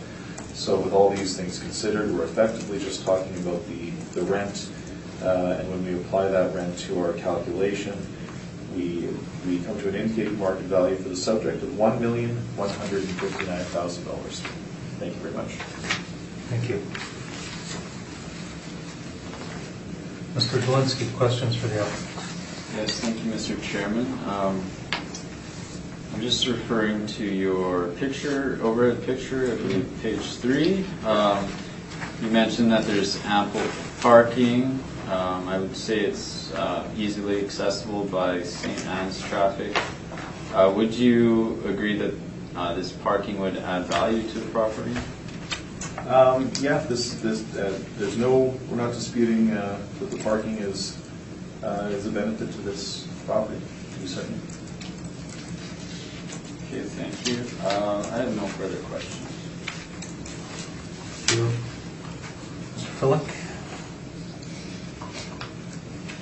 No, I just going through calculations, I don't have any questions. Thank you. Ms. Nesbitt? Yes. You mentioned that the 2018 assessment was 1.205, and yet you're proposing lower than that for the 2020. Can you explain why you think it has decreased in market value?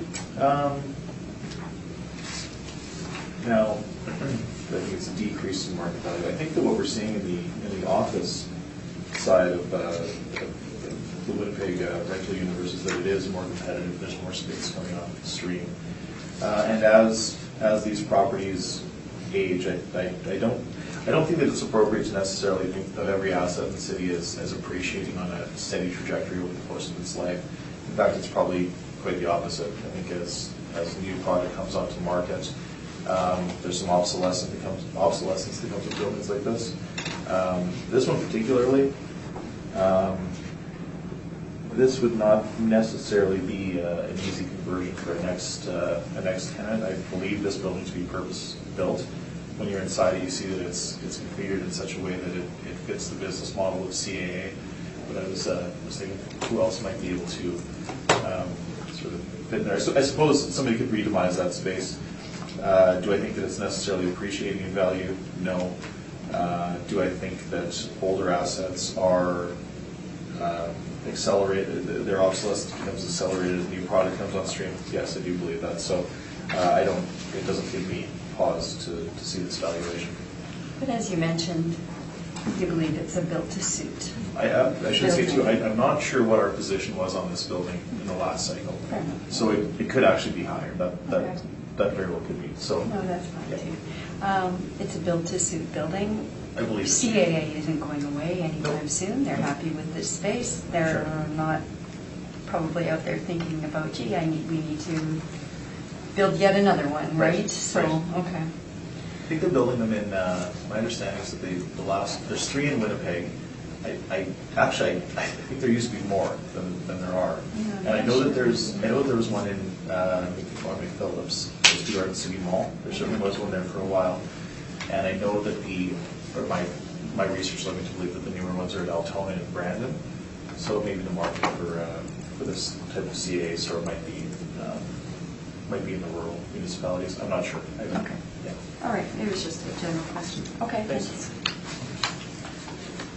I don't really have anything other than on your page 7, your statement, and I'm sure it's just, was never removed, but you said you have no contention with shortfall allowance of $7 per square foot or 7% non-recovered expenses. Oh, yeah, this So you do actually have contention. Well, this is, With the non-recovery. again, this is a brief that was prepared by another agent, and what I'm guessing happened here is that we would have templated from the last cycle, and in the last cycle, we were all in agreement, we're still in agreement about the shortfall, but the city has removed the non-recovered. I assume that's where that came from. Yeah. Okay.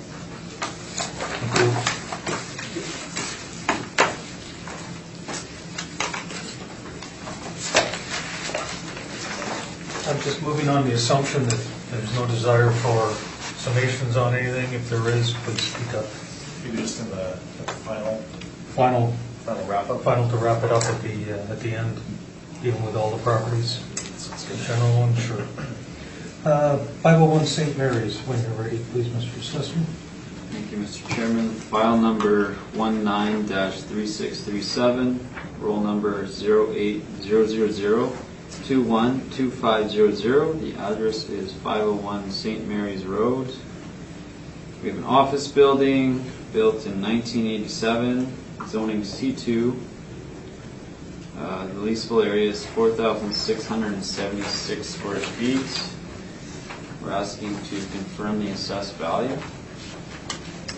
2017, August 10th, 2017 sale for $915,000. Appears to be a bona fide sale. Just want to mention that. Page 3 is where the overhead view of the subject property. Bottom of page 3 is an exterior view. Turning to page 4, we have an income stream breakdown for this OFS property. A blended rate of $15.09. I'm not sure why there's 2 premises here. We can basically disregard this leasable area of 1 square foot. Let's focus on the blended rate of $15.09, please. We have vacancy loss of 5.5%, expenses at 2%, and overall capitalization rate at 5.7%. Turning to page 6, our comparables, 4 comparables. The first one's found at 20 St. Mary's Road, 2,438 square feet at $16 per square foot. Second one is at 131 Provencher, 1,238 square feet at $15.50 per square foot. Third comparable is found at 226 St. Mary's Road. It's at 3,920 square feet, $15.31 per square foot. And the last comparable is at 131 Provencher, 2,624 square feet at $14.34. And that is my presentation. Thank you. Thank you. Mr. Story, questions? Thank you very much. Okay, so that's 501 St. Mary, so that's right next door to St. Patel Vacuum, right? The little vacuum store we all know. Yeah, sounds right. Next door to what? St. Patel Vacuum. Oh, yeah. That little vacuum store that's been there for forever. Now, the reason I point that out, there's also a bus stop right in front, is there not? Sure. I cannot confirm. So there's a bus stop right in front, so you can't actually park in front of this building. And there's no parking in the back, correct? According to the pictures, it doesn't appear so. Right. And it's on a sort of an irregularly shaped trapezoidal lot, right? That's correct. Okay. And all these things would probably affect the value on some level. We look at irregular shaped lots and see that it's a value negative, correct? It's possible, yeah. So today, the city is using a cap rate of 5.7, but in the last cycle, the city used a cap rate of 7.25%. Can you tell me what has changed with this building that would merit that extreme shift?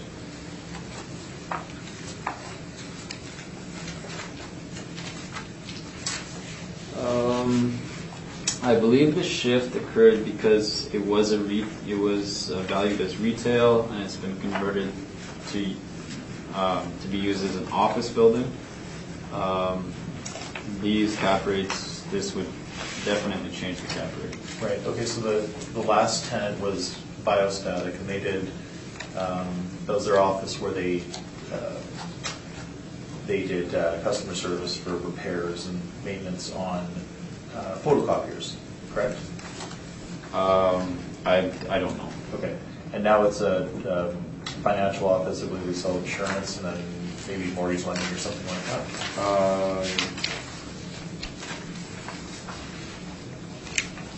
Yeah, Crescent Financial. That sounds about right.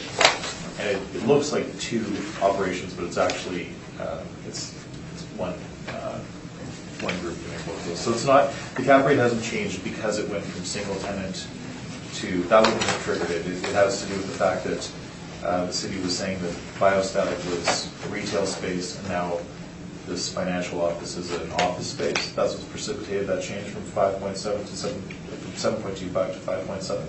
Yes. Also, the property underwent renovations before the sale price, or sorry, after the sale price. The cost of the construction totaled $300,000. Is that a permit value, or is that the cost of construction? I believe it would be the cost of construction found on the permit. Unfortunately, I don't have a permit with me. Okay, so where is that number coming from? Have you submitted that into evidence? That's from my note from Okay. our... So that's a permit. That's a permit value, which is not necessarily, that doesn't necessarily equate to an actual expense, right? Yeah, typically a permit will have the declared cost of construction. Right. It's more or less an estimate. Okay. Now there's a sale fairly close to the reference date, 6 months away, 7 months away. Does the model capture that sale when it's coming up with an assessment for this subject property? Yeah, so I believe the model captured the sale plus renovations. Okay. To get us to this new cap rate. Okay. And the model, what happened here with this 1 square foot at 151? I don't know the story of why there is a premise of 1 square foot. Okay. That's fine. Now again, that's a sub 6 cap, and the brokers don't show any sub 6 caps in their studies, do they? No. Okay. And we are not disputing the rents. You're at $15.06 and I'm at 15, so I think we can all agree with the $15 rents. Those are my questions. Thank you. Thank you. Mr. Phillips? I have no questions. Ms. Nesbitt? I have no questions. Surprisingly, I have no questions.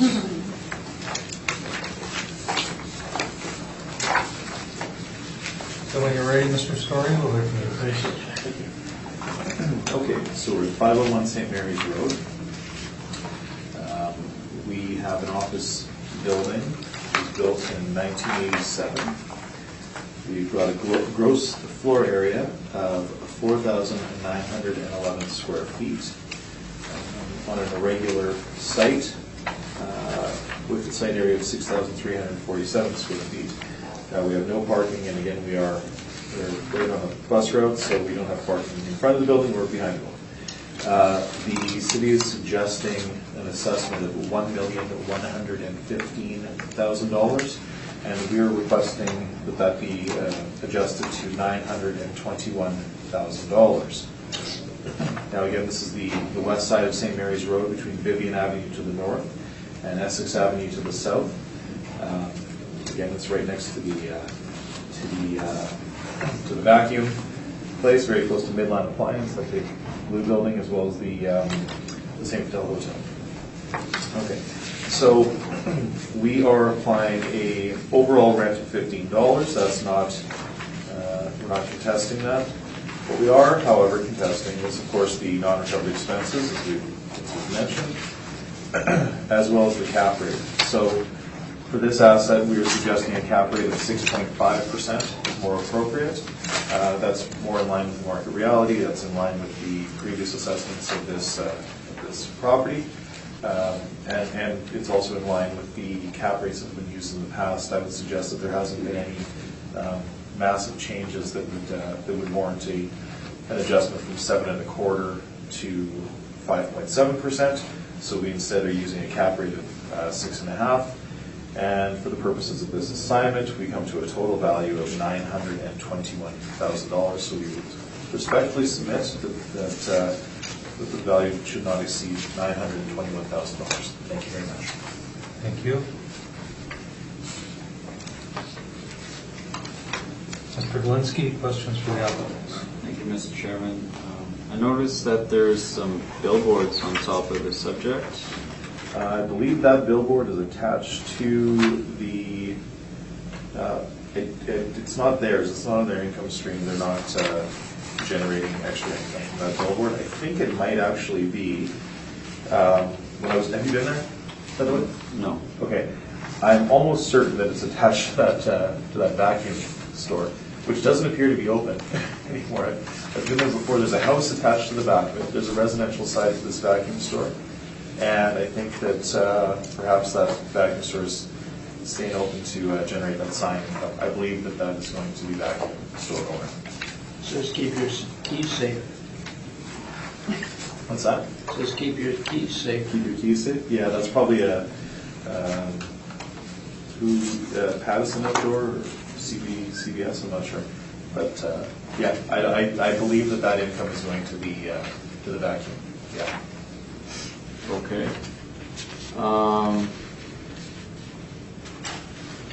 Sorry, was that your question about? Yeah, I wasn't sure if the subjects or not, but yeah, I did make a note about that when I was looking at it. I saw that sign was there, and I have reason to believe that it is part of the press next door. have you inspected this property? Not been inside it, but I've done exterior inspections and general neighborhood analysis of every property on this document today. Okay. Did the owner talk to you about the upgrades that occurred to the building?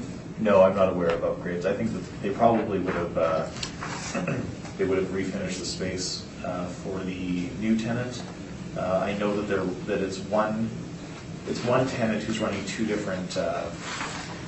It's on one side it's a financial group, on the other side it's insurance. So I'm sure they did some work to prep the space for the new tenant, but when you go by it doesn't appear to be. It looks like the old biostatic space. Okay. I'm not sure about the interior. I have no further questions. Thank you. Mr. Phillick. Just for your information, in relation to these two individuals, I'm a rookie in this particular situation. No problem. Okay? And it always seems to me that as I look at all these applications and so forth, that the cap rate is a very, very important calculation. Now, 501 St. Anne's Road, we have two properties there. What is St. Mary's? I'm sorry? This is St. Mary's Road. Is this St. Mary's? Yeah. We did say that was the CAA. Oh, you know what? I'm not with the same number, I just assumed. And I apologize for my. Not a problem. So in effect, the question that I was going to ask was in relation to the two properties, Right. which is not, so I withdraw. That's fair. Thank you. Thanks. Is that it? I have no questions. I just assumed. I have no questions, thank you. Done. It's okay.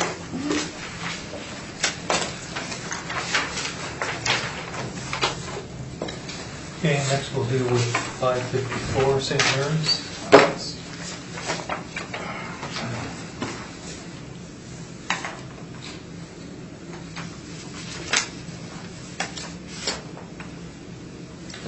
When you're ready, Mr. Sussman. Thank you, Mr. Chairman.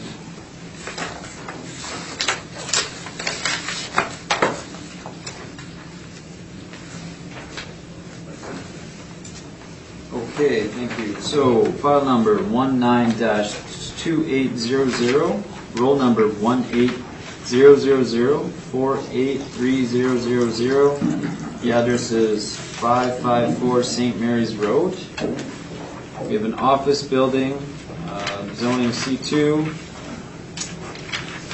usable area of 10,903 square feet, asking to confirm the assessed value of $2,140,000. Turning to page 2, an overhead view of where the property is located between St. Mary's Road and the river. Turning to page 3, exterior view on the top. The bottom has also another exterior photo.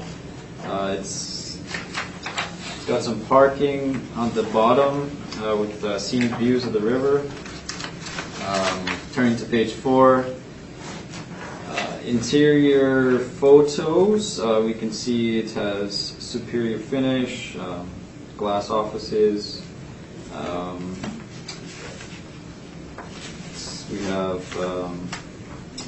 upgraded countertops, bricks, and more of a superior finish for for a typical OFS office building.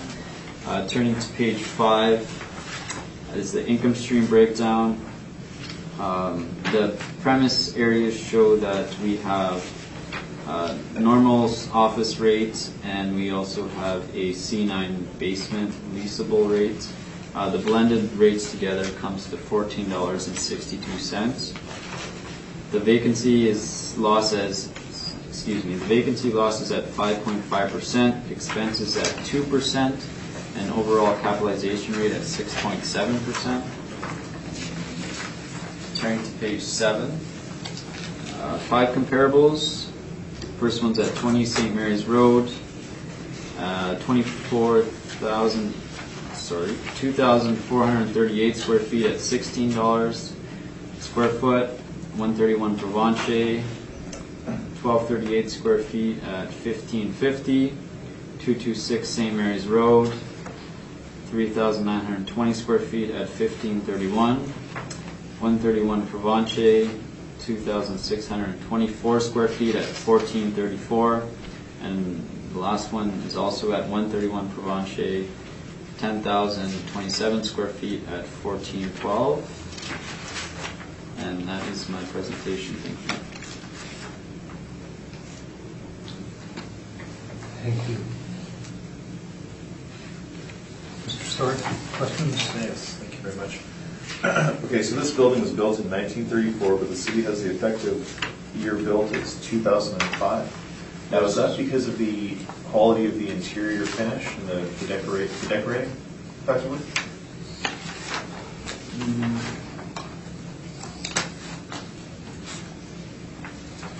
Yes, so we have over $2 million worth of permits done, so this would have brought the effective age up. Okay, but is that for? And nobody's disputing the interior finish is nice. But has any structural work been done on this building that you're aware of? I'm not aware of the type of construction. Okay. Now, this is interesting to me. On page 2 of your brief, you've got the parcel highlighted in purple, Yes. and there's a sort of a break in there. Is that an easement on this property? I'm not sure, but it's very possible. That looks like an easement, doesn't it? It does look like an easement. Okay, would that affect the value of this property? Yeah. That would affect the fee simple ownership of this asset if it was encumbered by an easement, correct? Typically that would, yes. Okay, and is the model capturing that for this property? I would assume so. But you don't know? I do not know. Okay. Okay. Now, you're using a blended cap rate of $14.60. I'm sorry, a blended rental rate of $14.62, correct? That's correct. Okay. And that's based on, you're leaning very heavily on these leases at 131 Provence, and as we've established that, would you say that's likely a superior location?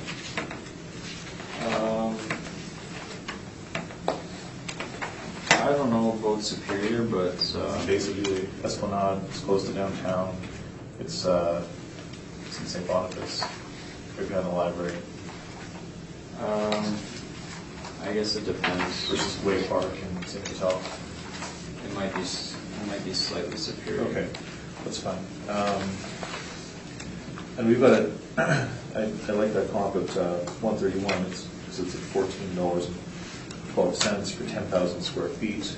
All of your other comps here, if you notice there, we have 10,000 square feet. Your first 4 comps are, well, they're all under 4,000 square feet, but 2,400, 1,200, 2,600. And the one that's at 10,000 is 1412. So that would, although there is one at 2,000 square feet at 1434. So okay, fine. So, but we have agreed, we've established here today that economies of scale come into play when we lease larger units, correct? It's often the case. Yeah. And are you familiar with any sort of structural issues with this building? Is that in your file? I know that the owner has been in contact with you, and I wonder if maybe that's what's precipitated a higher than usual cap rate. Because it does seem odd that the cap rate is 6.7. We just said there's $2 million in permits taken out. Yes. I have something here. Yeah, there have been issues with flooding, Right. which represents the high risk. Okay. Just flooding? That's all I have on file. Okay.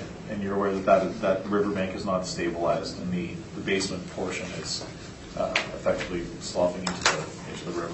I'm not sure on that. So the owner occupies the basement, they can't lease it, and they're considering abandoning the space because it's not economically viable to continue to repair it. So I assume that's what gave rise to a higher than average cap rate, but I'm not sure if the city necessarily understands the severity of that, but we will talk about that in my presentation. Those are my questions. Thank you. Thank you. Mr. Phillips? No, I was just going to question the comparables. It seems like if I add the last one, it seems pretty close to the numbers that was used. That's it, thank you. You, Ms. Knightley? And I have no questions, just wanting to know more about the structural issues which we'll find out.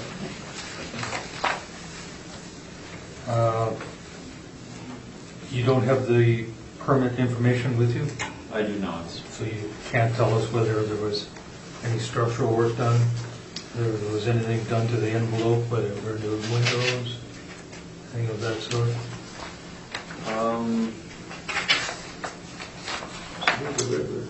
Yeah, unfortunately, no, I don't have specifics. Okay. And I guess when you look at page 9 on your I&E return, I guess it's difficult to kind of draw any conclusions. It's saying that it's not owner occupied at all, but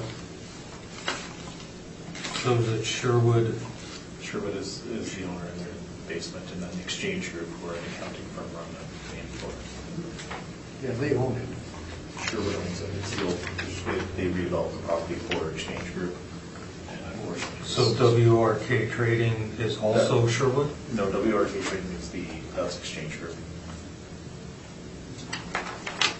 But it says here that so they're all not owner occupied, so Sherwood should have said yes, is that the case? Well, it says owner occupied partially on page 8. So, yeah. That first checkbox on the top left, Yeah, so if you're referring to the 1825 square foot premises in the basement, That's correct. won't Yeah. have, the basement is considered 101 and 102? Yeah, I suppose that's how they do it. Yeah, but that is definitely the basement. So the basement is actually the main floor, is that correct? No, no. The second floor is the floor that's at grade. The basement is floor 1. I suppose we're going. If you look at the photo, you can see it's see the exterior here. Oh, I see what you're saying. Yes. So Exchange Group is here. This would be the second floor, and I guess they're calling this the basement. But that seems. it seems to be at grade. Yeah, no, I think Exchange Group is in there at grade, and then at this back part that faces onto the water, that's my understanding is that's where Sherwood is. That's where they have their offices. So perhaps. So the exchange or WRK Trading, Yeah. according to this, it has the two floors. That's what I would Yeah, upgrade. So yeah, that was right. Yeah, Okay. Do we know what the finish of the basement is? that photo is here. It's not. We'll get to your. Yeah, sure. I just wondered if you. I don't have any photos in my room.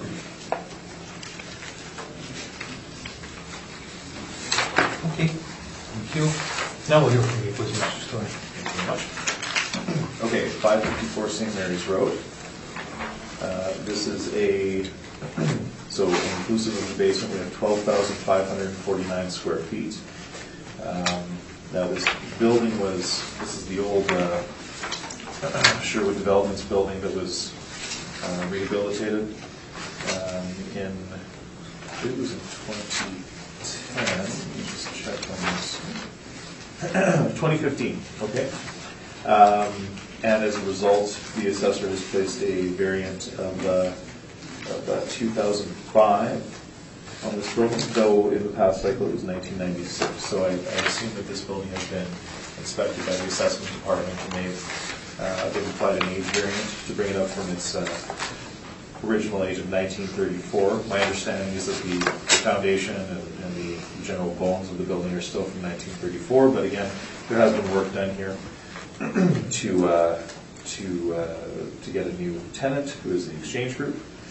Here's our space breakdown. We've got 3,400 square feet on the main floor, 3,600 square feet on the second floor, and 3,800 square feet on the basement.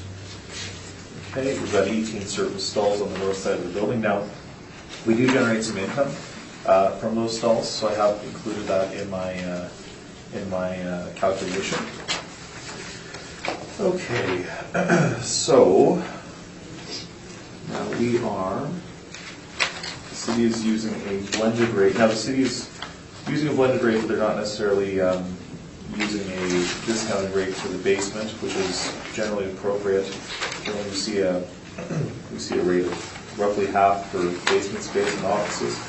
So we've used a blended rate of $11.67. Now, last agent didn't write this in, but it is mentioned in our brief that we do pick up some parking revenue.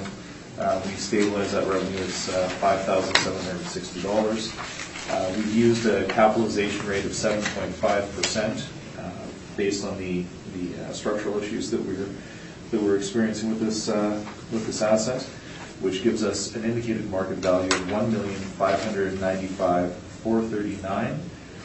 And then when we add in that extra parking revenue of roughly $5,000, we come to an indicated market value at the reference date of $1.6 million. Now, if we go to my appendices, I'll show you what's happening here.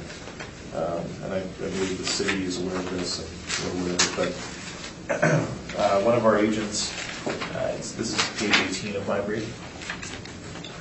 So one of our agents inspected this property in March of 2018. It's a slab-on-grade foundation. It was lower when it was initially built. So they didn't tear the initial structure from 34 down. They just they tried to build on top of it on the original structure. So it has a pony wall system bearing on the pad. They used lasers to make everything straight, and they did this in 2014. Now the basement unit is progressively moving, shifting, and cracking as a result of its proximity to the riverbank. The owner says that the basement is effectively floating away. They're going to need to gut everything to address the issue, and the cost would be astronomical. And I've seen correspondence between our office and the owner saying that the cost is prohibitive. They would likely abandon the space before they would remediate it. And this is after numerous attempts to remediate. So they've attempted to stabilize the floor. They put in a telepost, which has helped, but not enough. The floors are held more securely near the piles in the slab. And the upper units are secure as the upper building bears on the walls and columns. So the issue is here with the basement space. Again, you can see they're constantly repairing these cracks in the floors, walls, and ceilings. You can also get a sense of the fact that this is a basement space. This is not finished to the degree that the exchange group space is.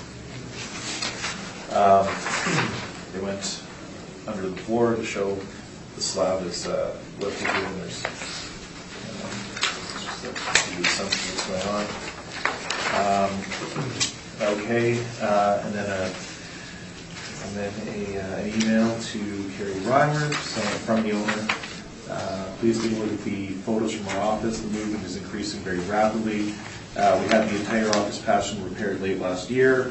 They spent $4,500 on it, and the floors are moving all over the place. In some places, there's a 1.5 inch drop in the span of 4 feet. So this appears to be some potentially incurable problem when with structural issues like this. We think it's appropriate to apply a cap rate of 7.25. And again, we would request that this market value be amended for this assessment cycle to $1.6 million. Thank you. Thank you. Mr. Galinsky, questions for the applicant? I have no questions. Mr. Phillip? Yes, I have, thank you. Going to page 9.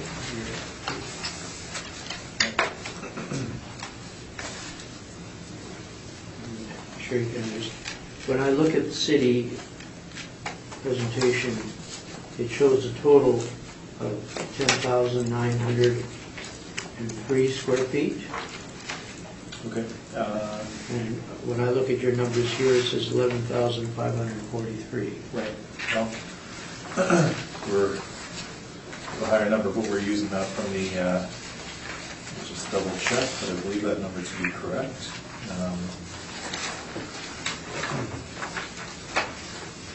Yeah, 10,903. Oh, okay. You know what? Yeah, that's correct. 10,903 appears to be correct. Instead of 11,543. That's what we have on our, yeah, no, that's. What did you use for square foot?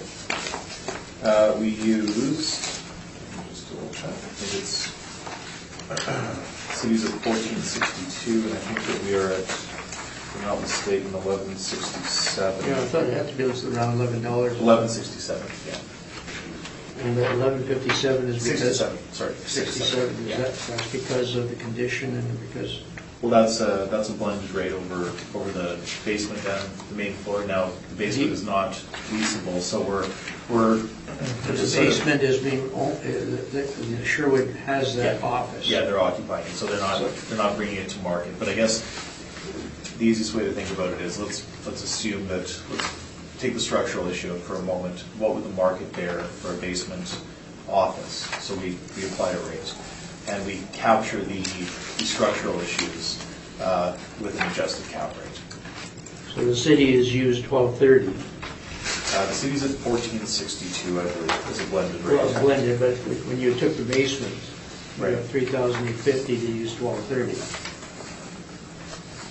Yes, I don't think the Whereas you've used this average throughout the whole building.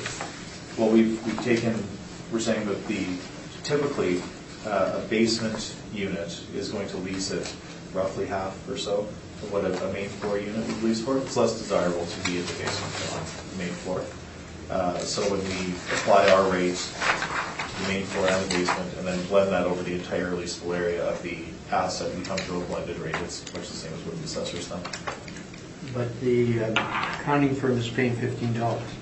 The accounting. 14 something? Yeah, they're at up here.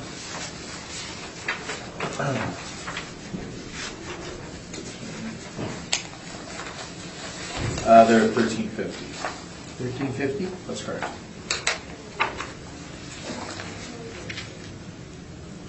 Thank you, that's all the questions I have. Ms. Nesbitt? I have no question. When I look at their I&E return, they're stating that their leasable area on page 8 is 10,355. Yeah. But if you look at their tenants roster on page 9, Yeah. the total's 11,343. Yeah. I know. Yeah. Well, I mean, to be fair, we have erred on the conservative side and used the highest number, so that's. So you're staying with your 11,530? Yeah, that's what we submitted, so I'll stay true to that. Okay, and you're saying the 7.5 cap just to take into consideration the structural issues as The well? structural issues, and now I think we've hit on something where there's a potential easement on that property, and I think that ought to be captured somewhere in the cap rate as well. What do you think the easement effect is? Well, it's Is that not just the rivers and streams? perhaps, by definition, an easement is it would affect the bundle of ownership rights and the fee simple interest, so it should be captured somewhere. I don't know if that land is necessarily developable or whatever, but I do think that once we have an easement on the property, and if it is for rivers and streams, then it's likely never coming off that title. So I think that ought to be captured somewhere. So.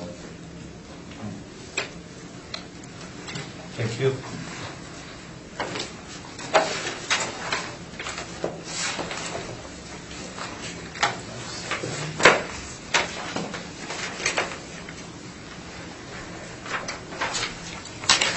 Next, we'll deal with 557 Marion Street.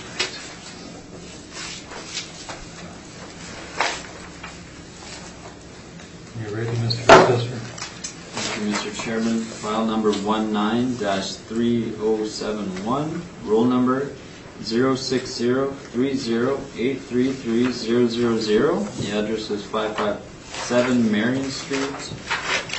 We have an office building built in 1947. Zoning is C2. Leasable area is 2,165 square feet. Recommendation is to confirm the assessed value. Turning to page 3, we have an exterior photo of the subject property, and the bottom of page 3 shows its location. Turning to page 4, please. We have our income stream here. There's just one premise in this building. The the modeled generated rent of $11.05. Vacancy is at 5.5%. Expenses at 2%. An overall cap rate of 6.2%. This gets us to the estimated value of $344,000. Turning to page 6, please. 5 comparables. First one's at 169 Marion. Square footage 1840 at $12 a square foot. Second comparable is at 188 Marion. 7,545 square feet at $13.84. Third comparable is at 169 Marion. Square footage of 1,450 at $11.50 a square foot. fourth comparable is 136 Provencher.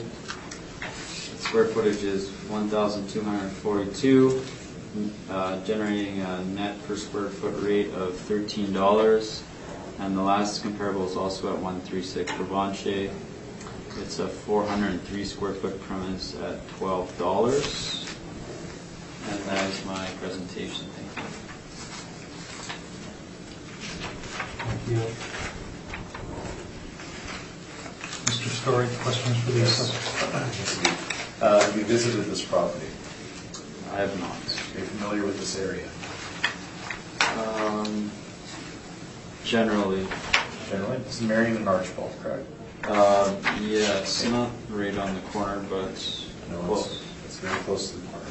It's a sort of a famous corner. That's you're aware this is one doorway from Teaser's Burlesque, the old Chalet Hotel. Are you aware of that? No. Okay, and it's also right next door to a small engine repair enterprise. Is that correct? I'm not sure.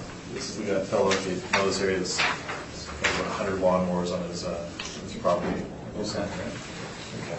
Now, and then there's also there's a home from the early 1900s right next door as well. Okay, that's fine. So this building was built in 1947, and there's been no age variant applied by the city based on any kind of permitted work that would the city's opinion change the effective useful life. Is that correct? Sorry, what was the question? So we're built in 47. Right. And the effective year is 47, so that would indicate that there's been no work that the city is aware of that would extend the economic useful life of this asset. Is that correct?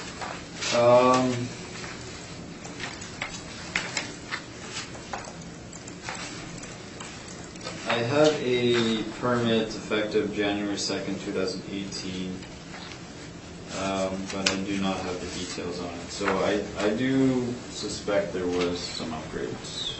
Okay. That's wood frame construction, Class D construction, correct? That's correct, yes. And there's no parking, is that correct?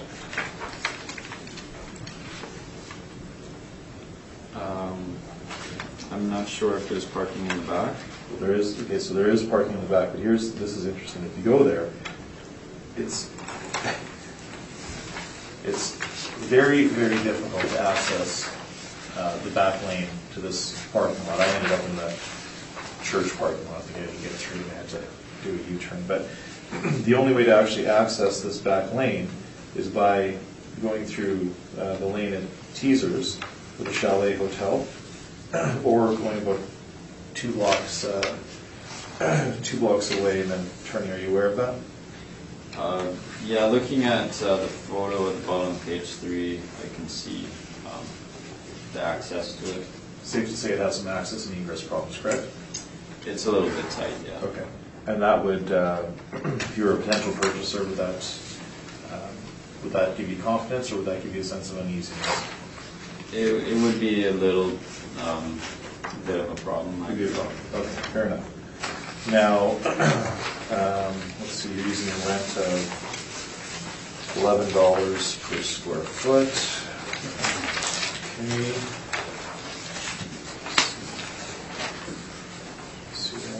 Okay. They're $11.05 per square foot, and that's based on your comps. Now, okay, so one of your comps is 403 square feet. Can you tell me about that one? It's a numbered company, so I don't know exactly what type of business. It's in the 136 Provencher building. And you've used really old buildings here, for the most part. Yeah, they're a little bit older, yeah. Except for 188 Marion. Can you tell me about 188 Marion? Winnipeg Prosthetic and Exotic Specialty Co. Okay, so that's across from one that we're going to talk about shortly, actually. Now they have a ton of parking, and it's a medical office, correct? Yes. And we've already established that medical offices tend to achieve a higher rent. And these are not in the same, now they're not in the same location, but they also, is it safe to say that they don't have the same external factors affecting events, such as being next to a burlesque palace or being next to an engine repair place. That's an atypical place to have an office, isn't it? In terms of close to the subject, I feel it's pretty close. It's just down the road. Do you think the direct adjacency to the Chalet Hotel might limit the potential market for this asset in terms of tenants? It's possible. Yeah. Okay, those are my questions. Thanks. Thank you. Mr. Philip? Can you tell me what Lock Bay Holdings do? Yeah, it's Headley Construction. It's a construction company. Headman or Headley? Actually, we're questioning the assessor. Oh, I'm sorry. Okay. No problem. All right, maybe he can answer it. Yeah. So what the applicant said, it sounds about right. I'm not too particular in their type of business, but And I guess that was the reason I was asking for that. construction. I know it's construction. Is to whether the statement is being made that being so close to the hotel, whether that would affect the clients. And in effect, I think it's prevalent to know what type of business this would be, whether it would reflect it or not. Yeah, that's fair. All right, thank you. Nothing further for the assessor? No. Ms. Nesbitt? I have no questions.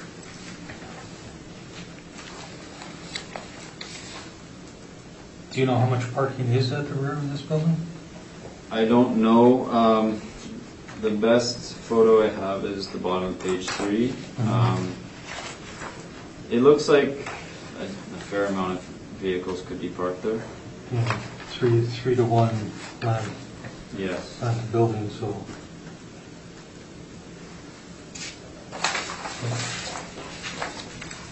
And it's all model driven evaluation? That's correct. Thank you. Mr. Story, please. Very much. Okay, 557 Marion Street. This building again was built in 1948 with no substantial improvements that would extend its economic useful life, in our opinion. We've got a site area of 7,194 square feet with a gross floor area, gross leasable area of 2,165 square feet. As we've established, we're at the corner of Archibald and Marion. We have extreme difficulty with access, and then we have some other externalities that we've illustrated here are taken into consideration. So we are using a rate of $10.25 per square foot. On page 6, you can see my comps. Now, this was a fairly difficult one to find reasonable comps on. I would say that they're mostly superior. So we're using, for example, we've got a couple downtown. I wouldn't lean too heavily on those, but we do have one on Provencher. Smaller space, 888 square feet. Older building, built in 29. The lease is in our is right in the scope of the assessment cycle of the reference date, and it's not a medical office, but it's a physio kind of massage therapist space, and that's at 1014. We do have 433 Main at 1025, but I would suggest that using downtown is probably not appropriate. That's sort of a different market. But we do show you a range here. We're coming out at a median of $10.05 with a median of $10.14. So with all things considered, we've deduced that a $10.25 rate per square foot is appropriate for an asset of this vintage and in this location. And I would suggest that the proximity to a gentleman's club would limit the potential tenants, so that should likely be considered. Okay, so follow me please to my income workup. We've used a cap rate of 7%. So with our leasable area of 21,600 65, we come to a potential net market income of $22,191. We're accepting the model vacancy at 5.5%. Again, we continue to apply the 7%, 5% for non-rechargeable expenses, 2% for the structural reserve. We're accepting the $7 shortfall rate, bringing us to an NOI of $18,669, capitalized with a 7% cap, giving us an income value at the reference date of $266,704. So we round that value to $267,000 and ask that the 2020 assessment be amended to reflect the economic reality of this asset, and that we apply a value of $267,000. Thank you very much.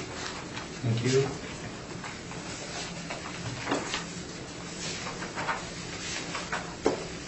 Mr. Dolinsky, questions for the applicant? Yes, thank you, Mr. Chairman. As you mentioned, you don't have any comparables that are near the subject property? No, no. These comps are, yeah. I mean, Provencher would be, I guess, the closest one, but no, we don't. We have a couple in downtown that are superior, to be certain. 433 Main is certainly superior, and that older building on Donald, that would be superior, I would imagine. But it would be in the range. I mean, if you were a construction firm looking for that type of office space, I think that it's safe to say that $10.25 per square foot is reasonable. You couldn't find any office buildings on the subject street? No, I didn't find any. I didn't find any leases on the subject street. Were these comparables found by yourself? Nope, this is another agent in our firm who put this table together. Okay. Thank you. I have no further questions. Thank you. Mr. Phillips? No, I think everything's been explained to me, thank you. Ms. Nesbitt? Yes, so your 7 cap, you're saying you're putting a lot of weight on its location close to the hotel. Well, and the vintage, it's also And the age. Yeah, the ages. So it's and age the class and of location. construction. Yeah. The class of construction Yeah. as well. And the accessibility to the parking is really, really difficult. If you drive by, you will almost certainly miss that first turn. You have to turn at the hotel and then go for, well, maybe just kind of Around one the building. corner, yeah. Yeah, but I suggested also maybe it wouldn't be desirable to tell somebody to take a right at the Burlesque Palace here. That's the reality. That's what you have to do. The parking is odd. There's a almost algebraic sign showing when you can and can't park. It's very confusing. No street parking there? Well, there's street parking, but only for. I have a photo of it somewhere. It struck me as well. Okay, so the street parking is no stopping between 7 and 9, right. Monday through Friday, or Saturday and Sunday. And then also no stopping between 3:30 and 5:30. That's like rush hour. The parking is 1 hour from it's 3 different signs with Limiting parking because of the Because it's hotel on- potentially. I think it's limited parking because it's on a bus route. That would be my Okay. guess, but can't confirm it, I'm guessing. Okay. So your comparables again, which ones did you say was the best?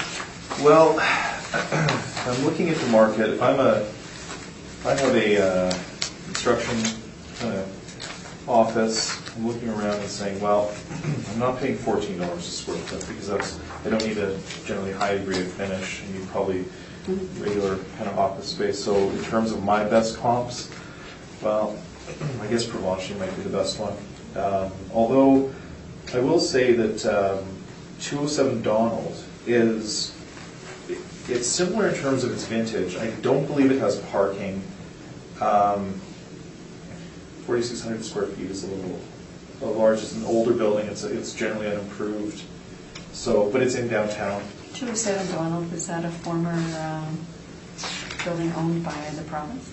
was used for? I'm not sure. I think that there's a number of tenants in there. I can picture it. I can picture the sign. It's a brick building. Yeah, and it's got the kind of razor sign with the 207 coming off the side. It's right by City Place. Yeah, I think it's is that by the Charter House, if I'm not mistaken?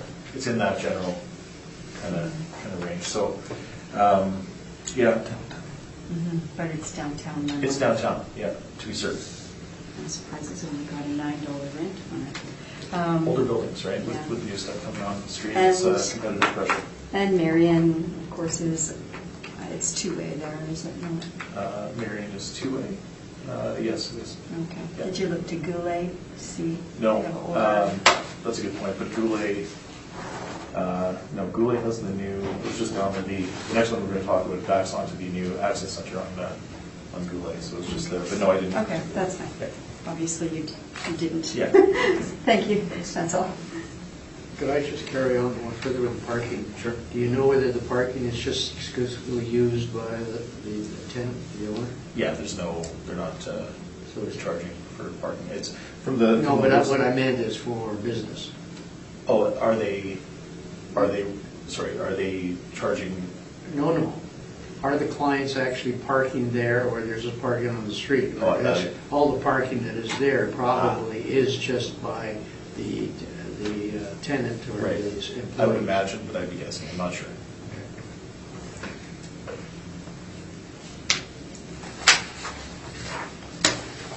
I have no questions. Thank you.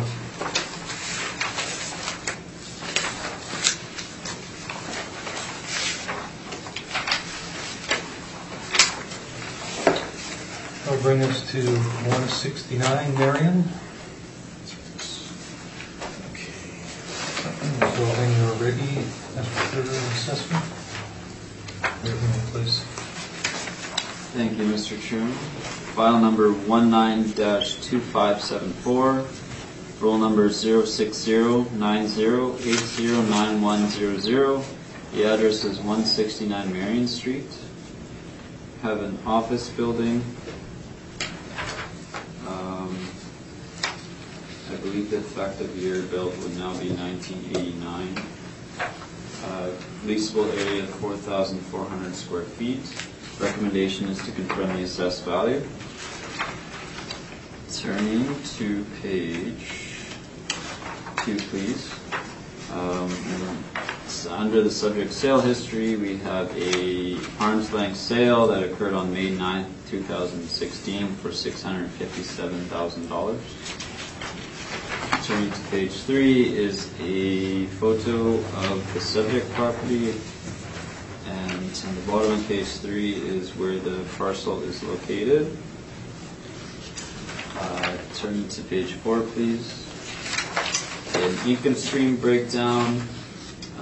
There is a blended rate of $11.51. That's model driven. Vacancy losses at 5.5%. Expenses at 2%. An overall capitalization rate of 6.2%. And that gets us to the estimated value of $729,000. Turning to page 6, please, we have 5 comparables. These are the same comparables from last brief, so I won't go over them too much in depth. Basically, 3 on Marion, $12, $13.84, and $11.50, and then 2 at 136 Provencher for $13 and $12. And that is my presentation. Thank you. Thank you. Mr. Story, questions for the assessment? Yes. Okay, have you visited this property? I have not. Now, you're aware that it was built in 1904, and there was an addition built in 1989. Is that correct? It sounds about right. We built a 400 square foot foyer. Okay. Right. Okay. So, and that's construction class D, correct? Yes. Now, the city, again, is saying that there's no outdoor parking, but there is a parking lot. Is that typical with these office buildings, that the city just zeroes out? Is that If it's outside the downtown area, parking doesn't generate income. Okay, right, so it's, oh, I see, that's why they do it. We Got it. leave it off the street. Okay, that's fair. Okay, and again, two premises, does the model, how does the model treat an asset with two premises versus one, for example? Does it increase the cap rate, does it lower it? I do not know the specifics about it. Okay, and these sales, you're saying that they are all arm's length, is that correct? I know the latest sale is arm's length. It's been confirmed by an assessor. Okay. All right, and now, you're aware that this building has been 2/3 vacant from the reference date till now, as reported on the income expense mailer? Yeah, so they're reporting for their 2017 income and expense mailer 16.14% vacant. Right. Okay. So that amounts to 2 of the 3 units, correct? Yes. Okay. I'm sorry, what is your blended rental rate per square foot?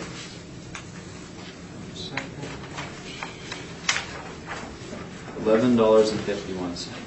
Okay, and that's modeled, correct? That's correct. And for your rent comps,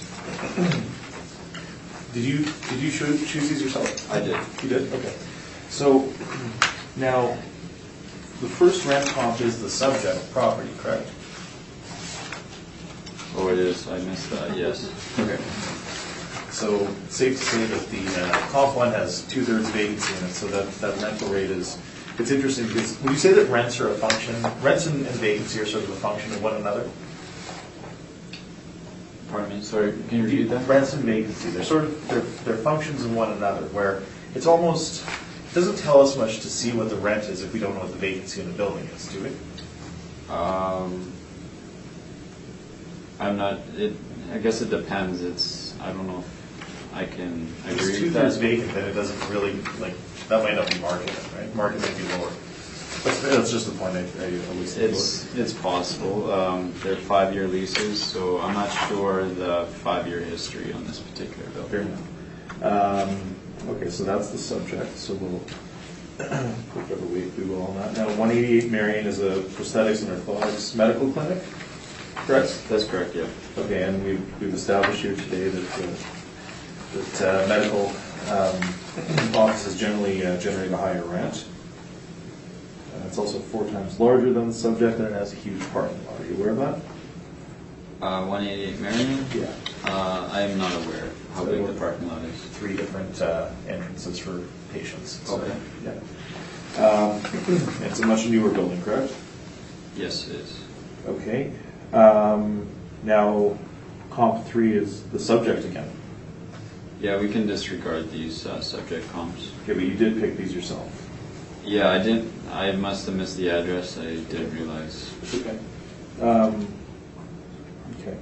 Now, 136 Provencher is sort of interesting. Do you know who the tenant is in there? It is a numbered company. I'm not sure exactly their nature of business. Bothwell Cheese. Okay. That's the one with the cow on the roof, right? Okay. Yeah. So that's a specialty retailer. That's not an office, is it? We have it as an OFS office. Okay, and the previous tenant was it's called the Psychic Shop. It was a fortune teller who sold crystals and esoteric goods. Are you aware of that? I'm not aware. No. Okay, so, but it's been, the point is that it was like a fortune teller, and now it's a specialty cheese shop. So it's been specialty retail for some time. Okay. It was called Soul Medicine. Now, now 136 Provencher, we've established that that's Bothwell Cheese, but who is renting 403 square feet in Bothwell Cheese? It's I have a numbered company as well for this lease date. Okay. And do you know anything else about that? I couldn't figure it out. It seems like Bothwell Cheese is in there. Well, I know Bothwell Cheese is in there, but I can't figure out who would be renting 400 square feet. That doesn't. Yeah, the tenant name I have is 5153825 Manitoba Limited. Okay, we've established that we have a vacancy issue. And the owner has, on page 10, you've included the income expense. The owner has made a note saying that there were some incentives and inducements. That's correct? That's what they've reported, yes. We're talking about net rent, but so it's safe to say that 2/3 of the building is vacant, and the one tenant that they do have, they had to induce with some sort of landlord's work, correct? It's possible.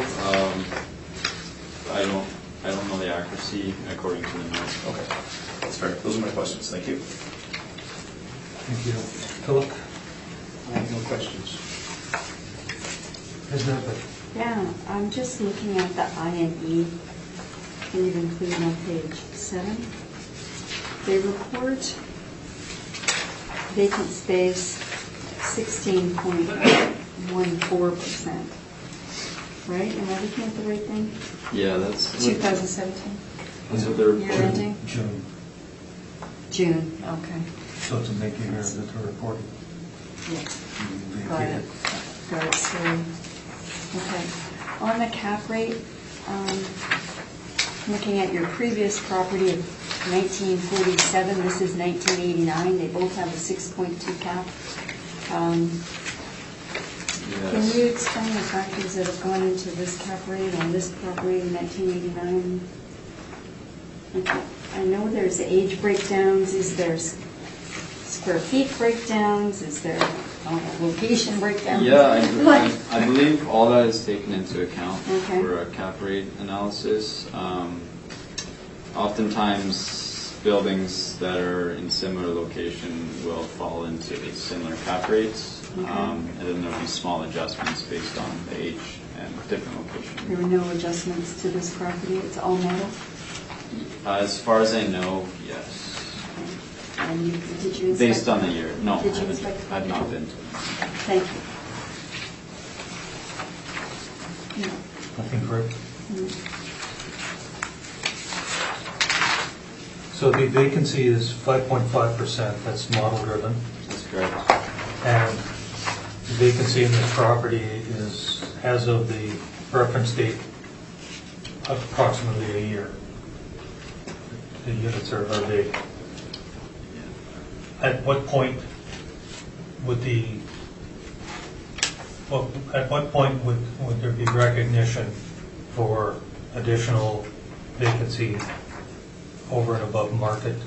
Would it have to be a certain time period? Yeah, typically we'll look at the history of the property. If it's chronically vacant, so let's say over 3 to 5 years or something or along those lines, we'll adjust. But if it's just a one-off thing, oftentimes it corrects itself, and we catch it with just the model. Okay, and your comps, 2 of them are subject property. Why would that not have picked that up and put that on page 2 with the subject property leases? Yeah, that portion of our brief builder doesn't pick up often usually doesn't pick anything up. That was a mistake on my part to add in these leases, so we could probably disregard 1 and 3 in terms of comparables.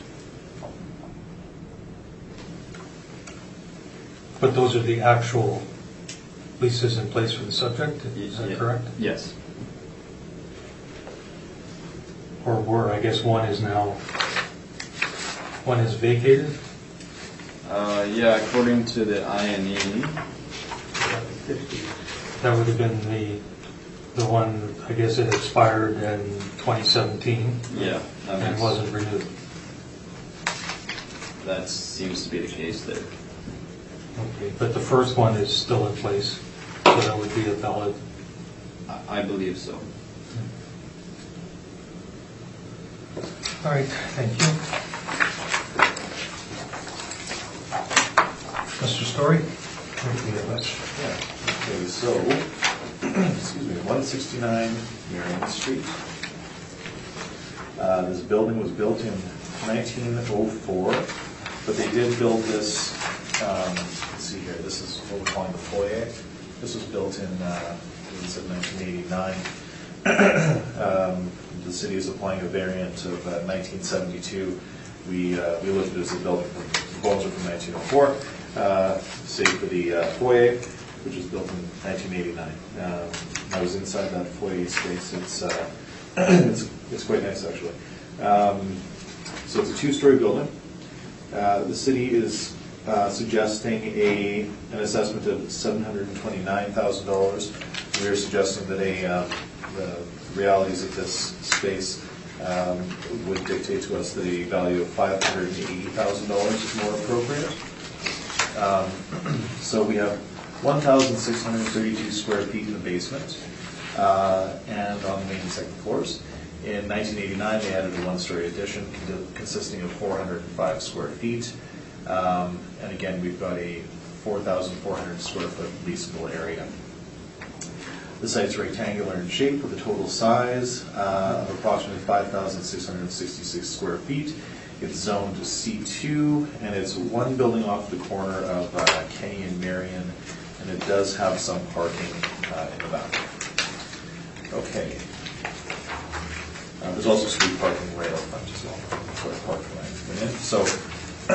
So the subject property has been assigned an April 1, 2018 market rent of $11.51 per square foot. On page 6, you can see the actual rents in place as at April 1, 2018. The lower level was vacant. That's 1,399 square feet. Unit 100, that's the main floor unit, was vacant. That's 1,624 square feet. And Unit 200, which is a specialized property, they're damage assessors. That's their business. They were in the second floor at $12 per square foot. So Unit 100 went vacant on February 28th of 2017. The rent at that time that was in place was $11.50. The space is still vacant, and the owner is now asking for $14 a square foot. He's not achieved that yet. The lower level went vacant April 30th, 2017, and the rent was $7.75. That space is also still vacant, and the owner is now asking $10.50. So based on the asking rents and the rents in place, and I would suggest that this is fairly optimistic, but we're looking at applying an overall rent a blended rent of $10 per square foot. We are not contesting the vacancy. We are, again, we're being very optimistic that this will not be a chronic or pervasive issue. Again, we will continue to apply the non-recovered expenses as market participants do. We're not disputing the shortfall rate of $7 per square foot, and we are applying a cap rate of 6.5%, which leads us to an indicated market value at the reference date of $580,000. Thank you very much. Thank you.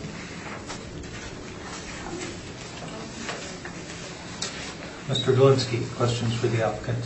Yes, thank you. So, did you use any comparables for this? No, we use the rent in place as well as the asking rents, which is, again, as I mentioned, that's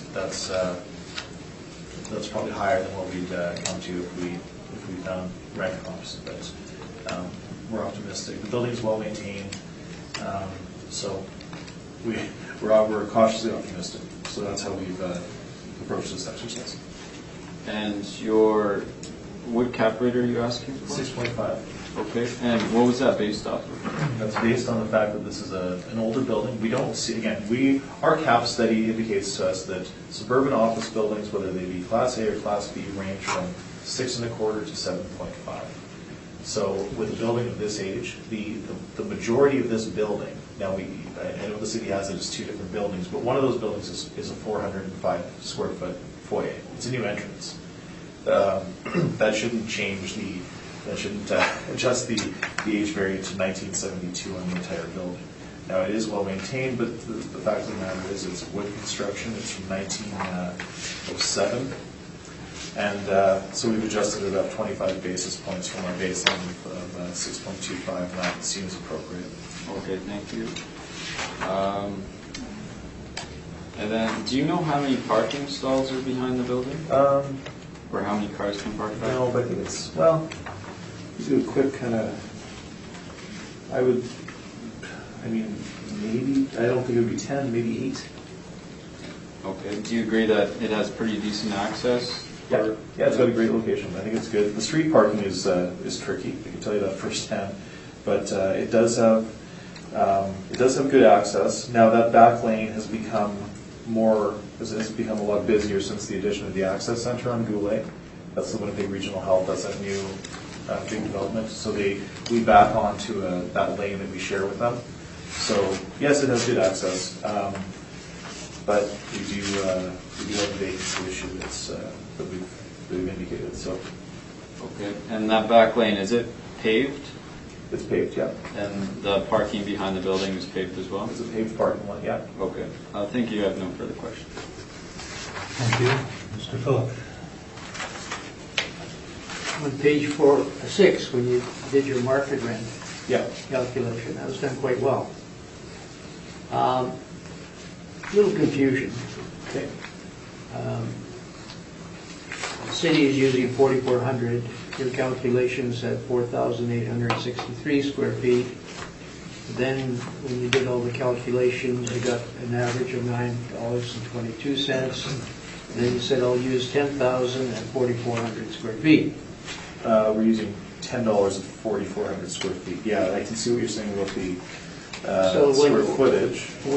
When you go to page 13, you use 4,400, but you don't use 10. You still use the 44,832. Yeah. And we're seeing now, we're seeing on the rentable area of 4640. So, that's.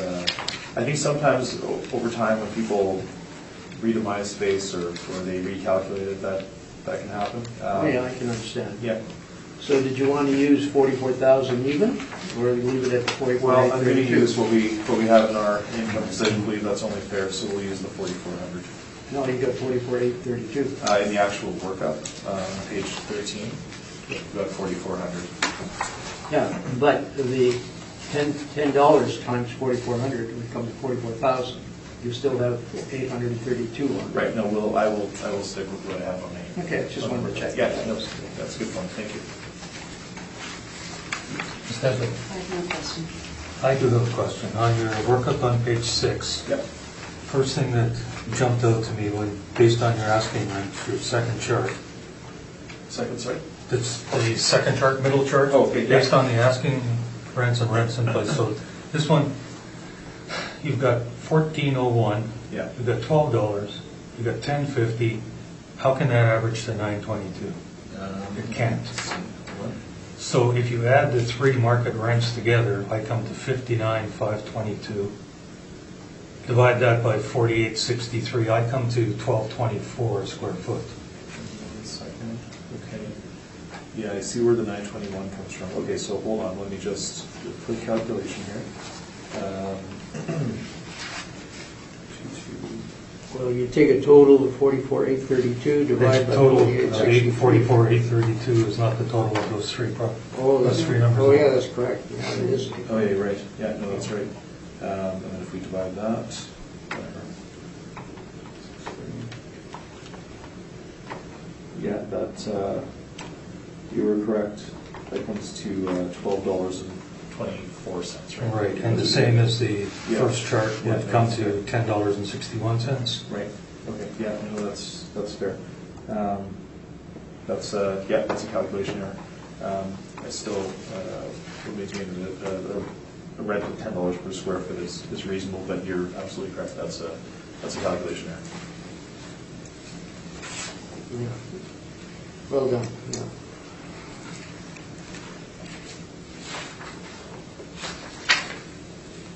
Okay, and I think you gave us your logic for the 6.5, because you're not of the opinion that it's a 1972 vintage building? No, I think that the entrance is from 1972. The vast majority of the building is from 1994.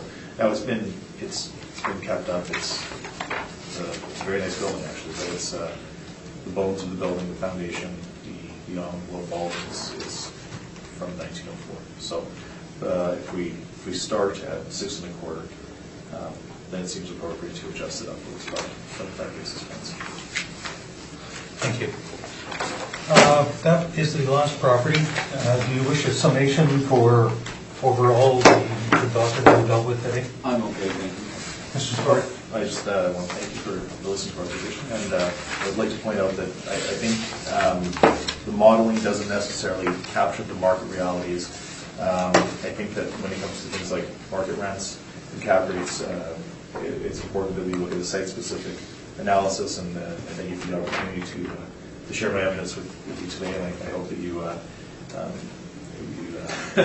defer to our cap rate study. I think it's more appropriate than the city's model. So, thank you very much. Thank you. Thank you both, gentlemen. That will conclude the hearing. The orders will come on in due course. Thank you for your presentations. I'll call the hearing to a close.